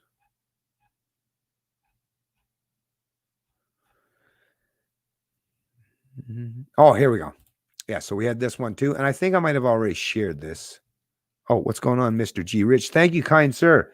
This pandemic is about as real as them wolves in Nova Scotia. Yeah. Well, like I say, I that's why to me, and I get what you're saying there, Mr. G. Rich, and really appreciate the support once again, the financial support. This will definitely be going, and as I always do, it always goes towards everything that has to do with promoting liberty and supporting others who do the same thing. So thank you very much, and you're always a very, very kind gentleman, and I always appreciate not just your support, but some of the stuff that you bring to the equation too. So thanks for that. But yeah, I like I say, I don't get into whether it's real or not. That stuff, I don't like playing that. Just too many people are going down to going. I don't want to send people down some crazy ass fucking rabbit holes, man. There's some crazy ass rabbit holes out there that you can get people to send down. It's like, damn, how long they spend down there? I think that's a lot of time that they could spend fighting for freedom, right? but anyways, I do kind of get what you're saying there. I really do. I really do, and I appreciate, like I say, your support and all that you bring to the equation. But I just wanted to bring this up, like I say, real quick. Where was that? Yep, here we go. CBC, because yeah, it's not just Alberta, folks. I might have even shared this one too, but I'm just, like I say, I'll just make it real quick. this kind of stuff is mostly for record purposes to make sure this is all on record and you folks get to see it, and we can archive this stuff, right? So this is another one. This one's out of Montreal, right? Another epicenter in Canada, right? I mean, come on, Alberta and Quebec, two of the three main provinces in this country who are seeing a massive rise or spike, supposedly, right, in the coronavirus outbreak or the second wave, as they call it, right? But once again, here in Montreal, with only 4 confirmed cases in the province, Quebec halts flu vaccine campaign. Public health director says if you have flu-like symptoms, it's probably COVID-19.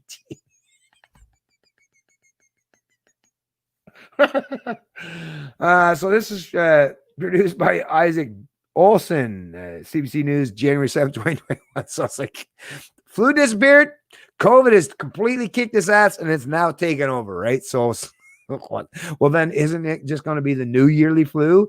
And that's the other thing too. It's so funny, like influenza, which is what like COVID-19 is a strain of a somewhat mutated or whatever strain of influenza and all this stuff. But like 2019 is when the first cases were being reported over there in Wuhan and stuff, right?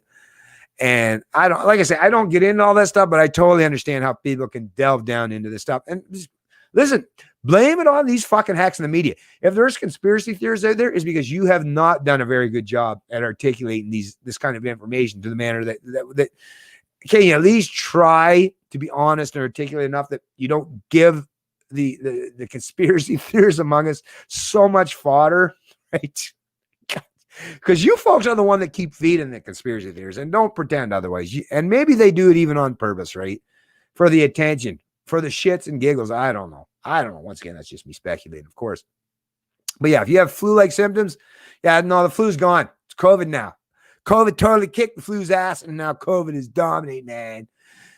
It's COVID turf now. Well, if it's COVID's turf now and influenza, well, every year, people have to get the influenza shot. And all the people that I've ever known my whole life who keep getting those influenza shots year after year after year, those of us who don't, we keep pointing out and we laugh. Even my wife does with her cousin, because her cousin works for the government in one of those take care of the homeless people downtown and all this stuff. They don't take care of them, actually. They just kind of fucking get a job and pretend they do, right?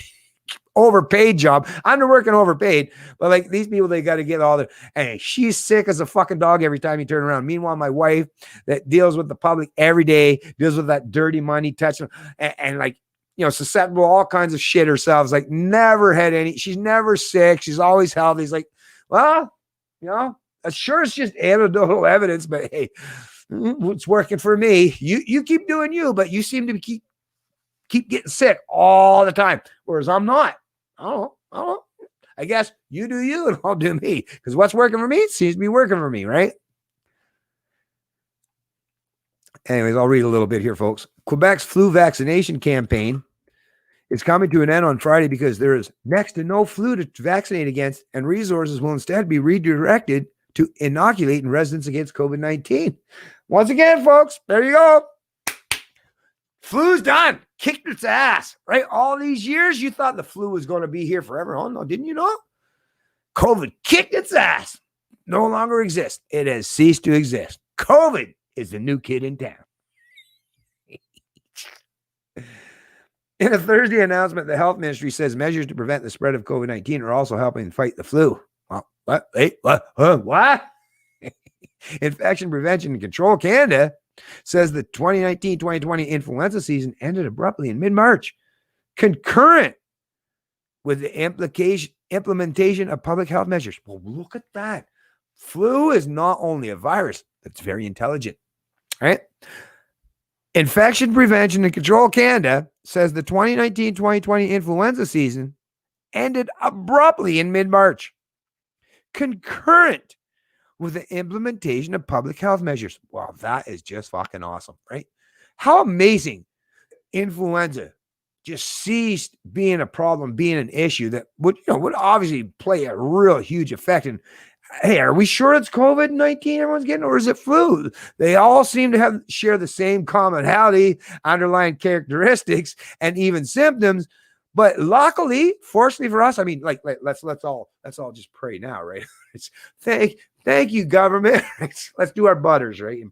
Thank you, Mr. Government, for making sure the influenza cease to exist the moment that COVID-19 come to fruition and come to existence. Because, wow, that saves us a whole lot of confusion and aggravation, because now we just have to focus on one and no longer the other, right? Oh, thank you, Mr. Government. Thank you so very much. So I don't know. I don't know what else to say other than I'll place the link to this in the description of the video or the stream below for us. But like, come on. Are you not entertained? Are you not? I'm fucking entertained. I'm disturbed. But I mean, come on. You got to admit, it's a little bit entertaining, right? A little bit. Wooda, the wado. A year of the bullshit is enough. I live life. No one is promised a tomorrow. That's right. That's right. Me too. Me too. No guarantees in tomorrow. I live my life every day as if it's my last. Not necessarily. Well, I don't mean that necessarily per se, but it's like, yeah, goddamn right. Every day, every morning I wake up, it's like, today is a new day. And I'm going to enjoy this shit as best as humanly possible. And if this day gets fucked up, let's march and work towards the next one, because there's going to be a tomorrow. Well, someday there might not be one, but it's going to be a few more for me at least, right? So, but yeah, every day you have to make sure that, yeah, like I say, you definitely would never imagine if today you just spent most of your day just sacrificing yourself for the greater good of the collective, never done anything that was beneficial to yourself or your immediate family, and you weren't. What if that was your last day? Would you be like, oh fuck, I wouldn't have chose to do that if I didn't know this was my last day? I mean, sure, I care about other people, like the externalities and all these strangers and all this stuff. But you don't tell me on your last day that you would have spent your fucking day, right? Promoting a bunch of bullshit like the way the media does. No, you would have spent your last day,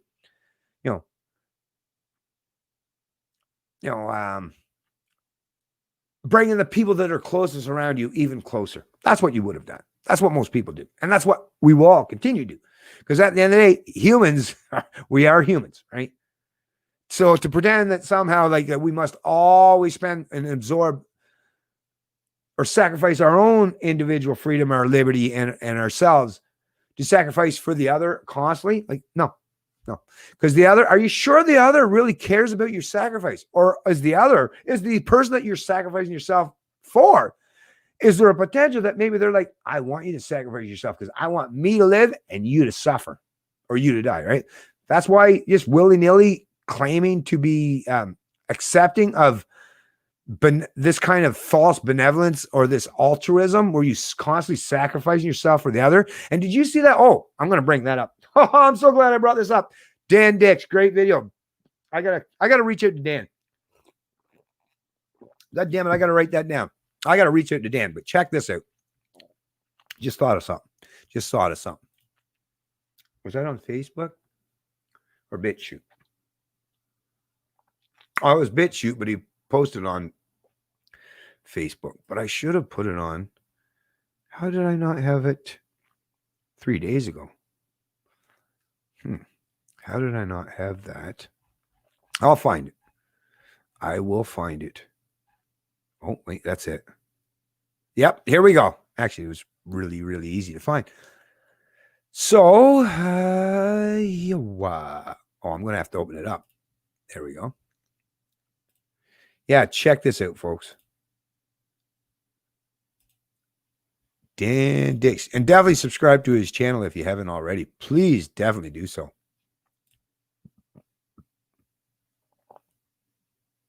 What?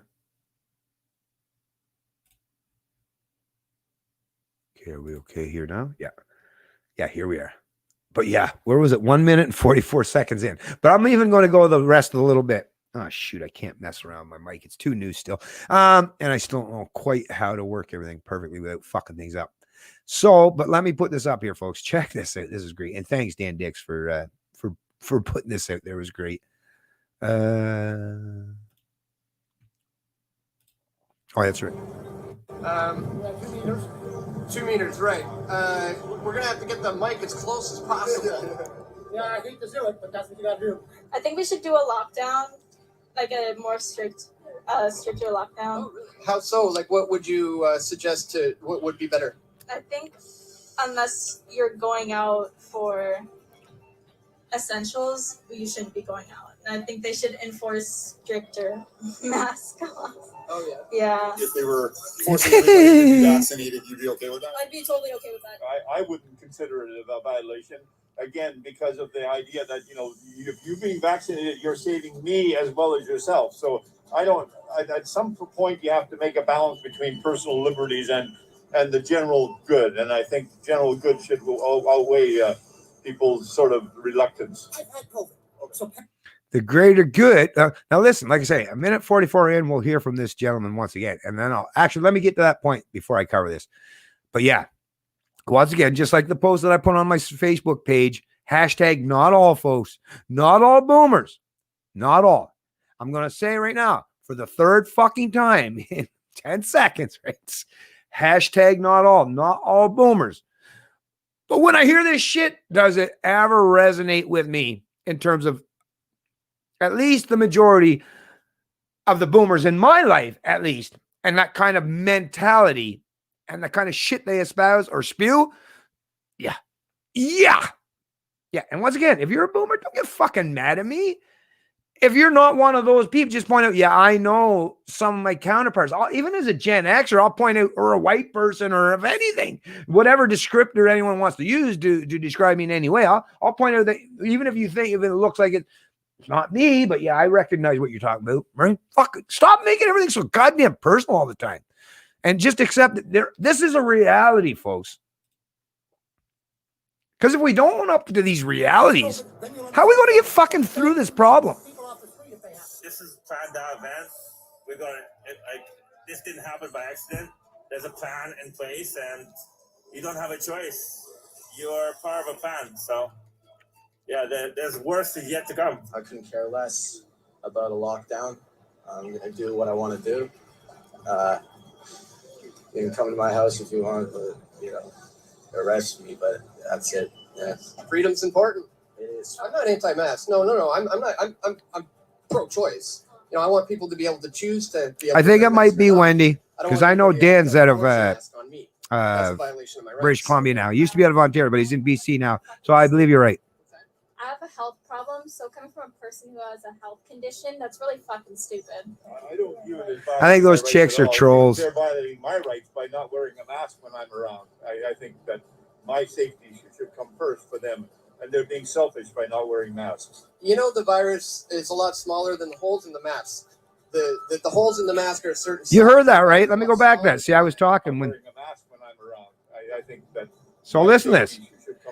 Boomer mentality, right the fuck here, folks. Just one sec. I don't view it as violating my rights at all. I think they're violating my rights by not wearing a mask when I'm around. I think that my safety should come first for them, and they're being selfish by not wearing masks. The virus is a lot smaller. So you heard that, right? You heard that old boomer piece of shit.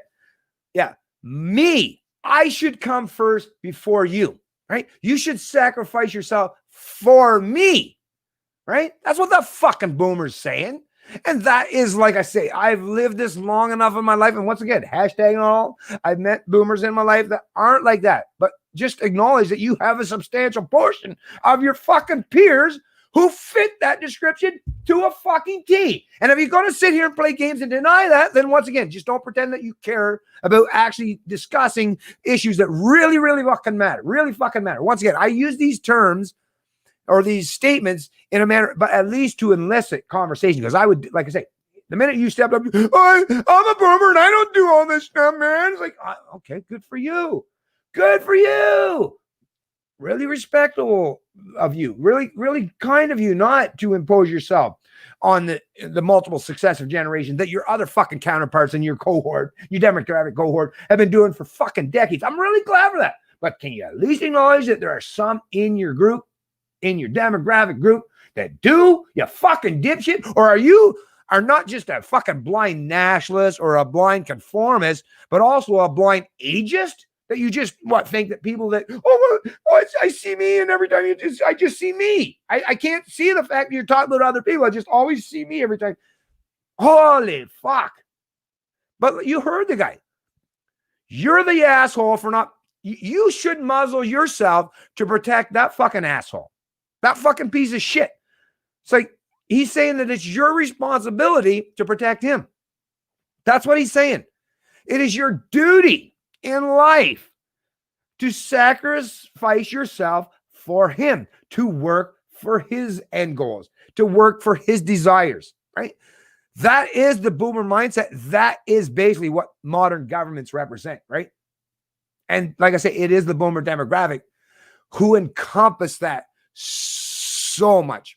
Millennials getting pretty goddamn close to replicating, or at least a substantial portion of the millennial demographic getting pretty goddamn close to replicating that fucking authoritarian boomer mindset. But I do at least recognize there's a substantial portion of the millennials, as of yet, they still have a chance, right?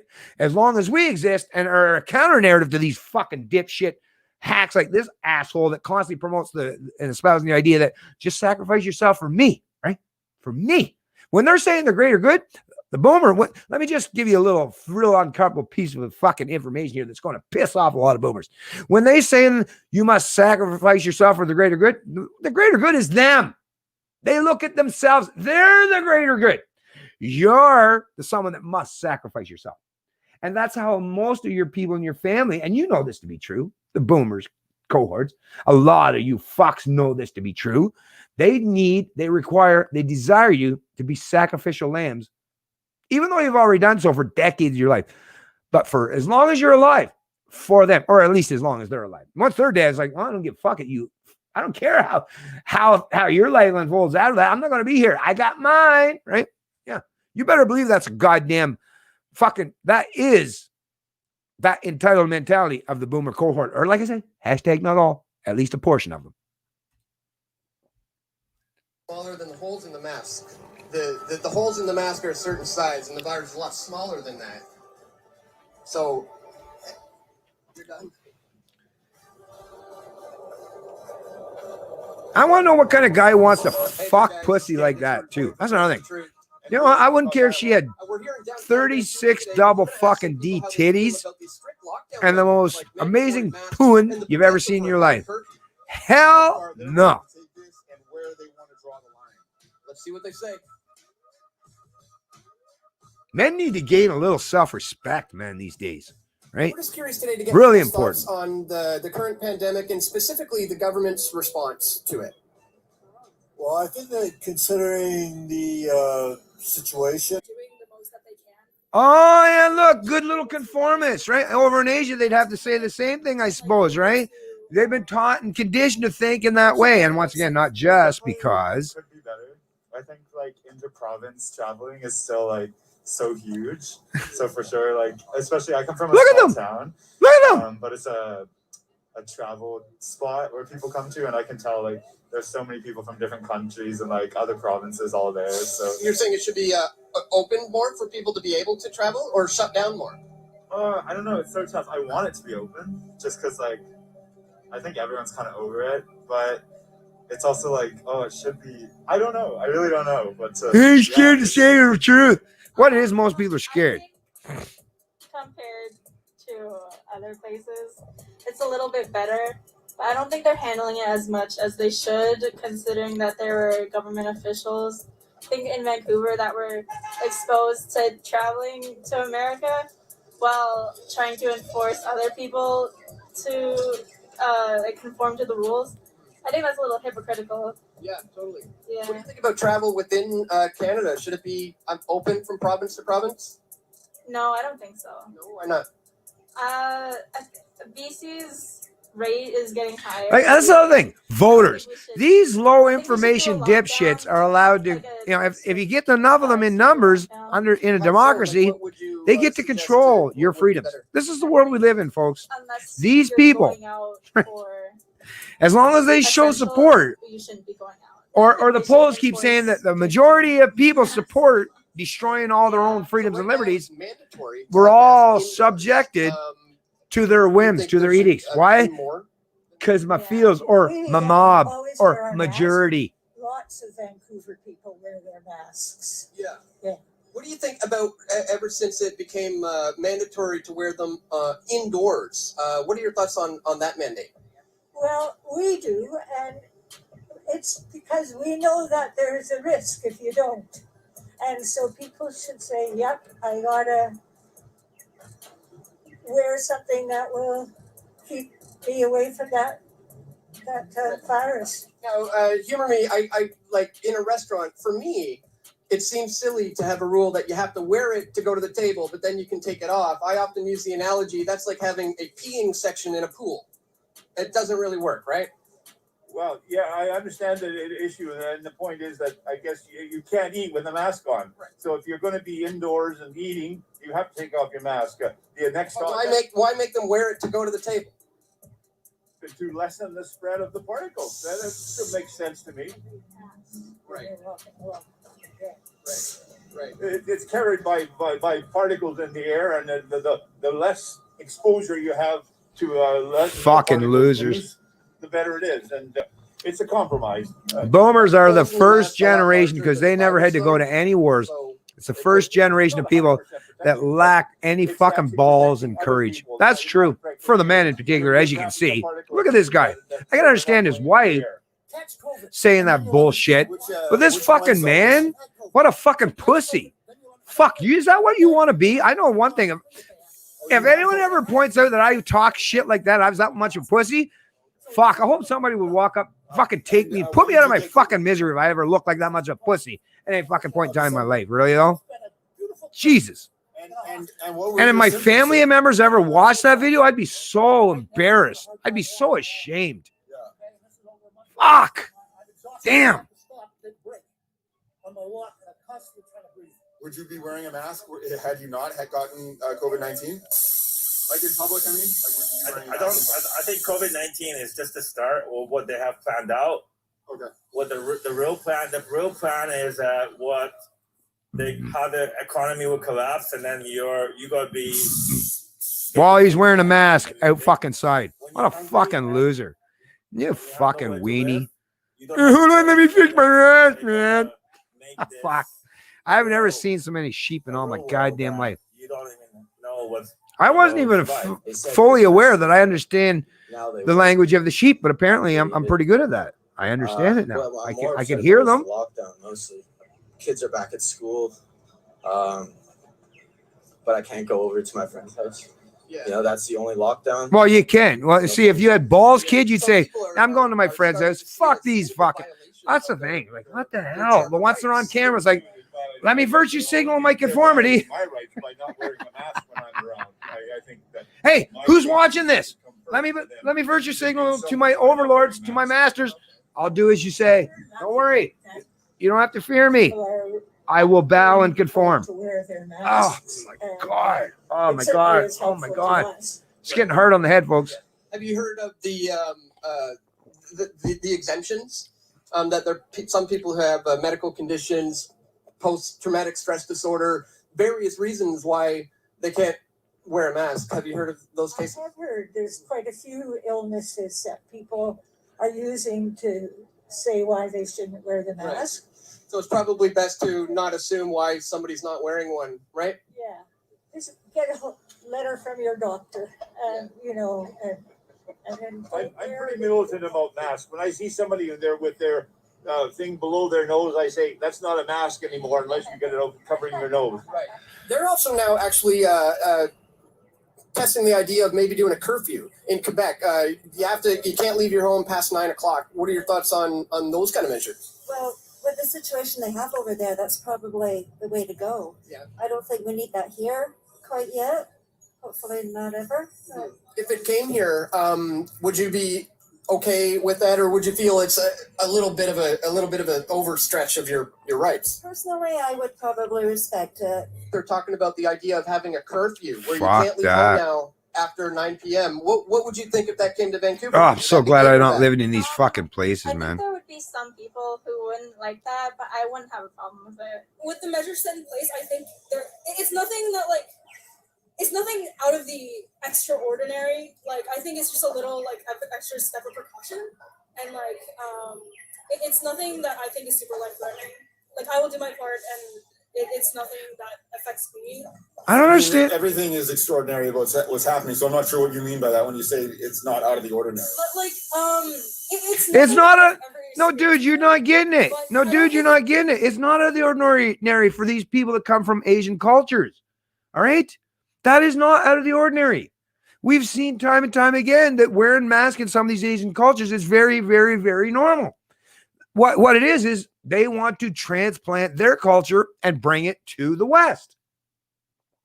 Personally, I don't understand. It's so weird. It's like to me, it's like, think about all of our households. We all live in our own individual households, and every one of us in this country, we function in a household that have our own way of doing things, right? I would never, for one fucking second in my life, never at any time in my life ever thought, let me go to someone else's household, right? I'm going to go over to my neighbors or some stranger down the road or someone that has the same civic number but just on a different street or anywhere. No one in my life ever thought, if I go over there, I'm just going, I like doing things this way. And you know what? Because this is the way I like things done, you should have to do them as well. No, you shouldn't have your freedom and your autonomy to do things your way, right? No. To be respectable, to form a cohesive collective, we should all do the same thing. We should all have the mutual agreements that we should conform to each other, right? Really? Really? Try one time in your fucking life ever doing that. Just try to see how that works out for you. I'd be like, the person that you try that, be like, you get the fuck out of here. You fucking loser. What, you fucking drunk? You've been fucking snorting fucking coke? What, you smoking crack? Get the fuck out of here, you fucking moron. Go do that. You want to do that in your house? You do whatever you want in your house. Don't come to my house, tell me how to fucking live. And that's the way it should be. But once again, these people come from conformist societies. And what I don't understand is, why do you come to the country of Canada? Why do you go to even BC? Like, but I get, I don't know, some quasi-communist bullshit, but I still get some, like, stop fucking, like, that's the thing. It's like, freedom and liberty, it should not be all about it's not like a menu on the fucking McDonald's, right? It's like, I'll take freedom of speech, freedom of association. Nah, I don't like that. No, freedom of association is bullshit. Right to bear arms. Nah, people should never be allowed to own guns to defend themselves or protect themselves. It's like, you don't get to just pick freedom. Freedom means something. Liberty means something.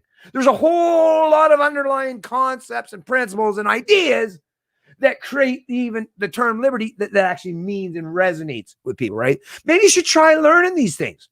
Maybe accept the fact that we're all sovereign individuals, and just because you, based on your feels of communism or socialism or in-group preference, whatever the fuck shit dominates your ideology, at the very least, why? Like, to me, I don't understand. If you like conformity, I'm pretty sure China and a lot of Asian communities, the places that these people will probably be left from, because, I mean, come on, I'm not racist here, right? But I'm pointing out that these people look like they have at least Asian heritage, right? If you use some big government authoritarianism, I would suggest, I'm not even saying whether you should or should not, but wouldn't you, why try to bring that to the rest? Why not? Like, I don't understand. If I love me some communism, I wouldn't have left China. That's the simple fucking matter. I'm not saying, I don't even know if these people are Chinese, I'd be honest with you, but I'm just saying, if you like that shit, if that's part and parcel of your culture, why the fuck did you leave your culture? Something about your culture must have been, I don't know, like I said, I'd love to be, because if I was this reporter, I'd be poking and prodding on them, right? But I get it. This is all about just showing the insanity of it. And this is truly insane. But anyways, I'm going to stop this video because, this shit really, as you realize, as you must see, folks, this stuff annoys me beyond fucking belief, because we no longer have no cohesive society. There's no cohesion in society no more, because we don't all function under the same kind of morals or ethics or principles anymore. Nothing even remotely resembling where we're like, we all want to step up, play the same fucking board game where we all respect the same fucking rules. Now it's like everybody wants to introduce their whole new rules. They want to play the same board game, aka democracy, they say, right? But everyone wants to bring their own fucking rules to the table. Well, that's a perfect example why maybe you shouldn't constantly try to play this game democracy, right? Because it literally does suggest or allude to the fact that everybody gets to implement their own ideas as long as they can get the biggest gang, right? They agree with them. So it's like, hey, it's a perfect example. Hitlerism, Nazism, that came about under populism. Back in the day, if Hitler was alive today, they'd be saying, Hitler's a populist, right? He's promoting popular ideas among us. Like, maybe we should stop conforming ourselves or subjecting ourselves to other people's ideas, whether they're popular or not. Maybe we should have the ability to be free, sovereign individuals who think critically and actually can live our lives the way we see fit without other people being able to impose themselves on us. Right? Maybe that would be the wiser, more prudent way to live in this modern world. But once again, I don't know. Once again, I feel like I'm the guy that's talking. I literally feel like such an outcast these days, but it's good. It keeps me doing what I'm doing. I like the fact because I know I'm right. And when you're right and most people are wrong, it does place you in a minority. So I don't mind being in the minority position. Matter of fact, most times in my life, I have been in the minority position. So it's a comfortable place to be. Been here a while, right? And I'm going to be here for a while longer. What's going on, Spy Patriot? Everyone has to wear a mask, or the people wearing masks will then know it's crazy to wear a mask 24/7. Exactly. Spy Patriot gets it. The people that watch my videos and my stream get it, which suggests that you people are massively superior, not just in your intellect, but your ability to think critically at all than most of your peers. Now, don't use that as an excuse to go out and beat that over other people's heads right, with it. But yeah, at least trying your best, because if you're as wise as you are, help your fucking fellow peeps out, because, man, we're the ones that's going to suffer. If they don't learn this shit, we suffer along with them.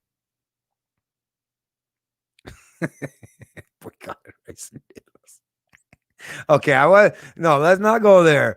That's funny. I get it. I'm into some good comedy. I don't even care about like this kind of stuff. I don't get all shocked, outraged, and upset when people use, like, even if someone come out and said, call me, hey, you white, hey, cracker, you crack ass motherfucker, I'd be laughing right along with them. Like, call me whitey, white privilege. Sometimes I just laugh at that shit, right? So I get it. Like, yeah, don't let words fucking become so powerful. I get it, but at the same time, when we're live streaming, I always just say is, listen, for the live streams in particular and stuff that's happening in real time, and there's no moderation per se. I haven't even seen my good friend Rika. Hey, what's going on with Rika? Damn, I haven't seen Rika in a while. I'm gonna have to reach out to Rika. I miss her. She's usually here in the stream, or sometimes she'll show up late or whatever. Maybe she will later today, but either way. But now I forget what the hell I was even talking about. Yeah. Well, in BC, it's not right, but it's like fucking conformity, man. Right? Virtue signaling conformity. Whether you go back to the old days of religiosity and that kind of top-down authoritarianism, or the new day of statism being the new dominant religion, it's the same thing, right? Two peas in a pod, just different times, different eras, and both going to be just as detrimental to human thought, human sovereignty, and liberty, right? Over the short term, the medium term, long term. So we have to fight against both of them, right?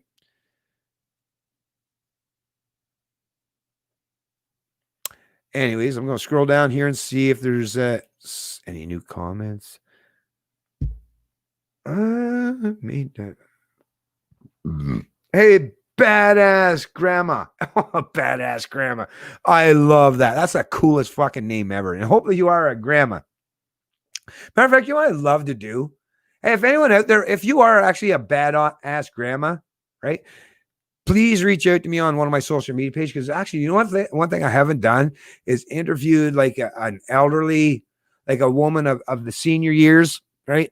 In the right 65 or older, or it doesn't matter, even 65 or younger or 55, but someone like that's female, cares about freedom and liberty just as much as I do, but has that looks like the typical grandma, right?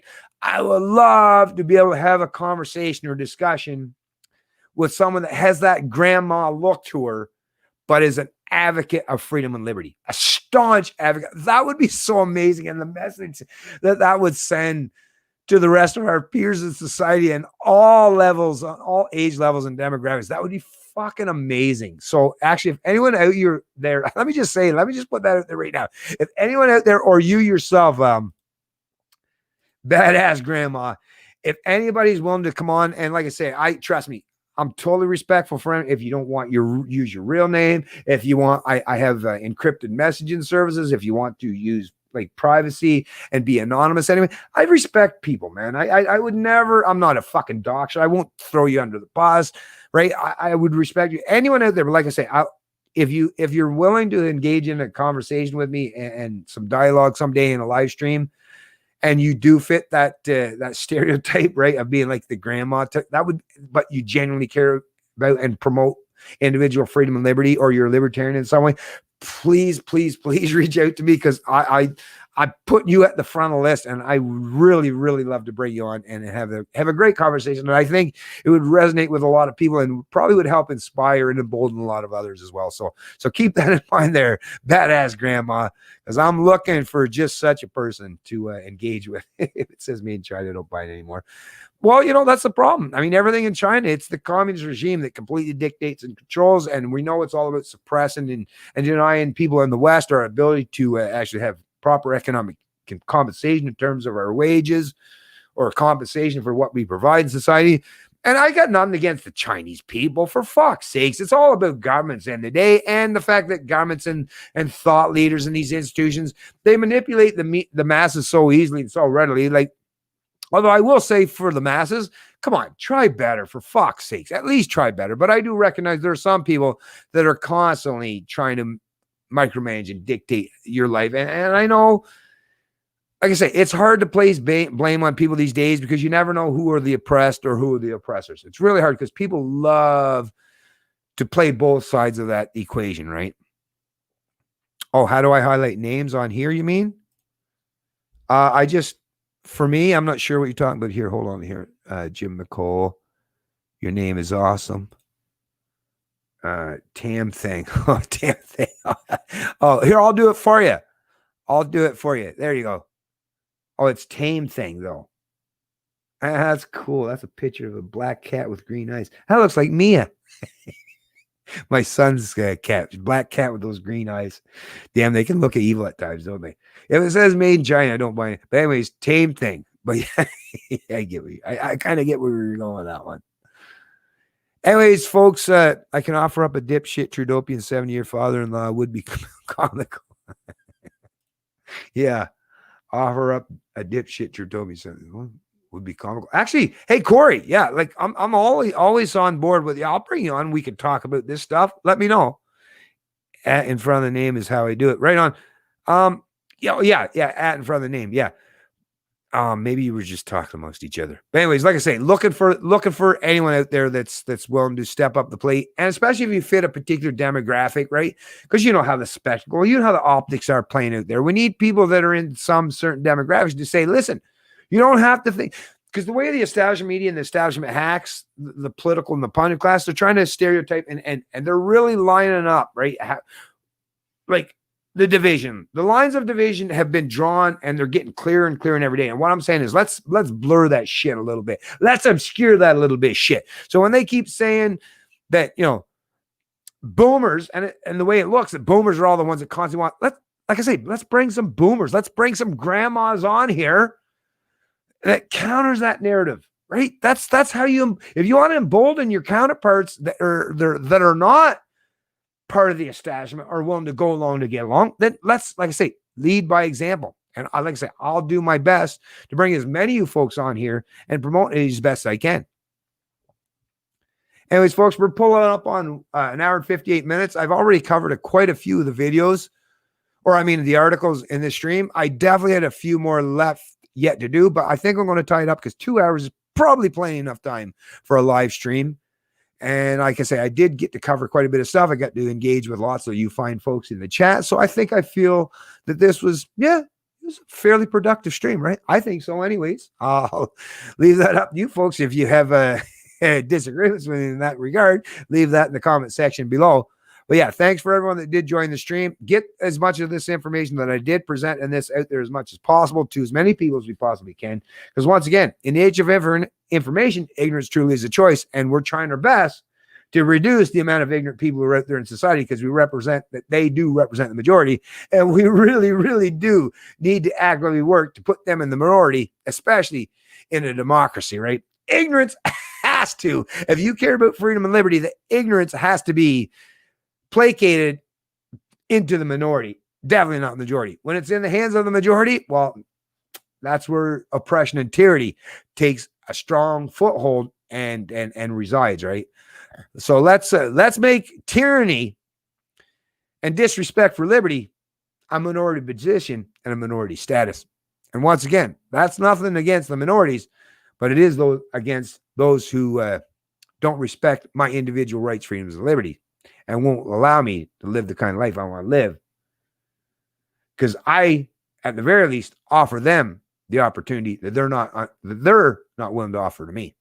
So for things to be reciprocal, where we can have genuine mutual respect for each other, well, it has to be a two-way street, not one way. You have to respect me. You have to be willing to allow me to have the same kind of freedoms that I'm willing to allow you. Because any part where that breaks down, well, tyranny is just around the corner. So thanks, folks, for joining the stream. It's Canadian Libertarian, and I love liberty.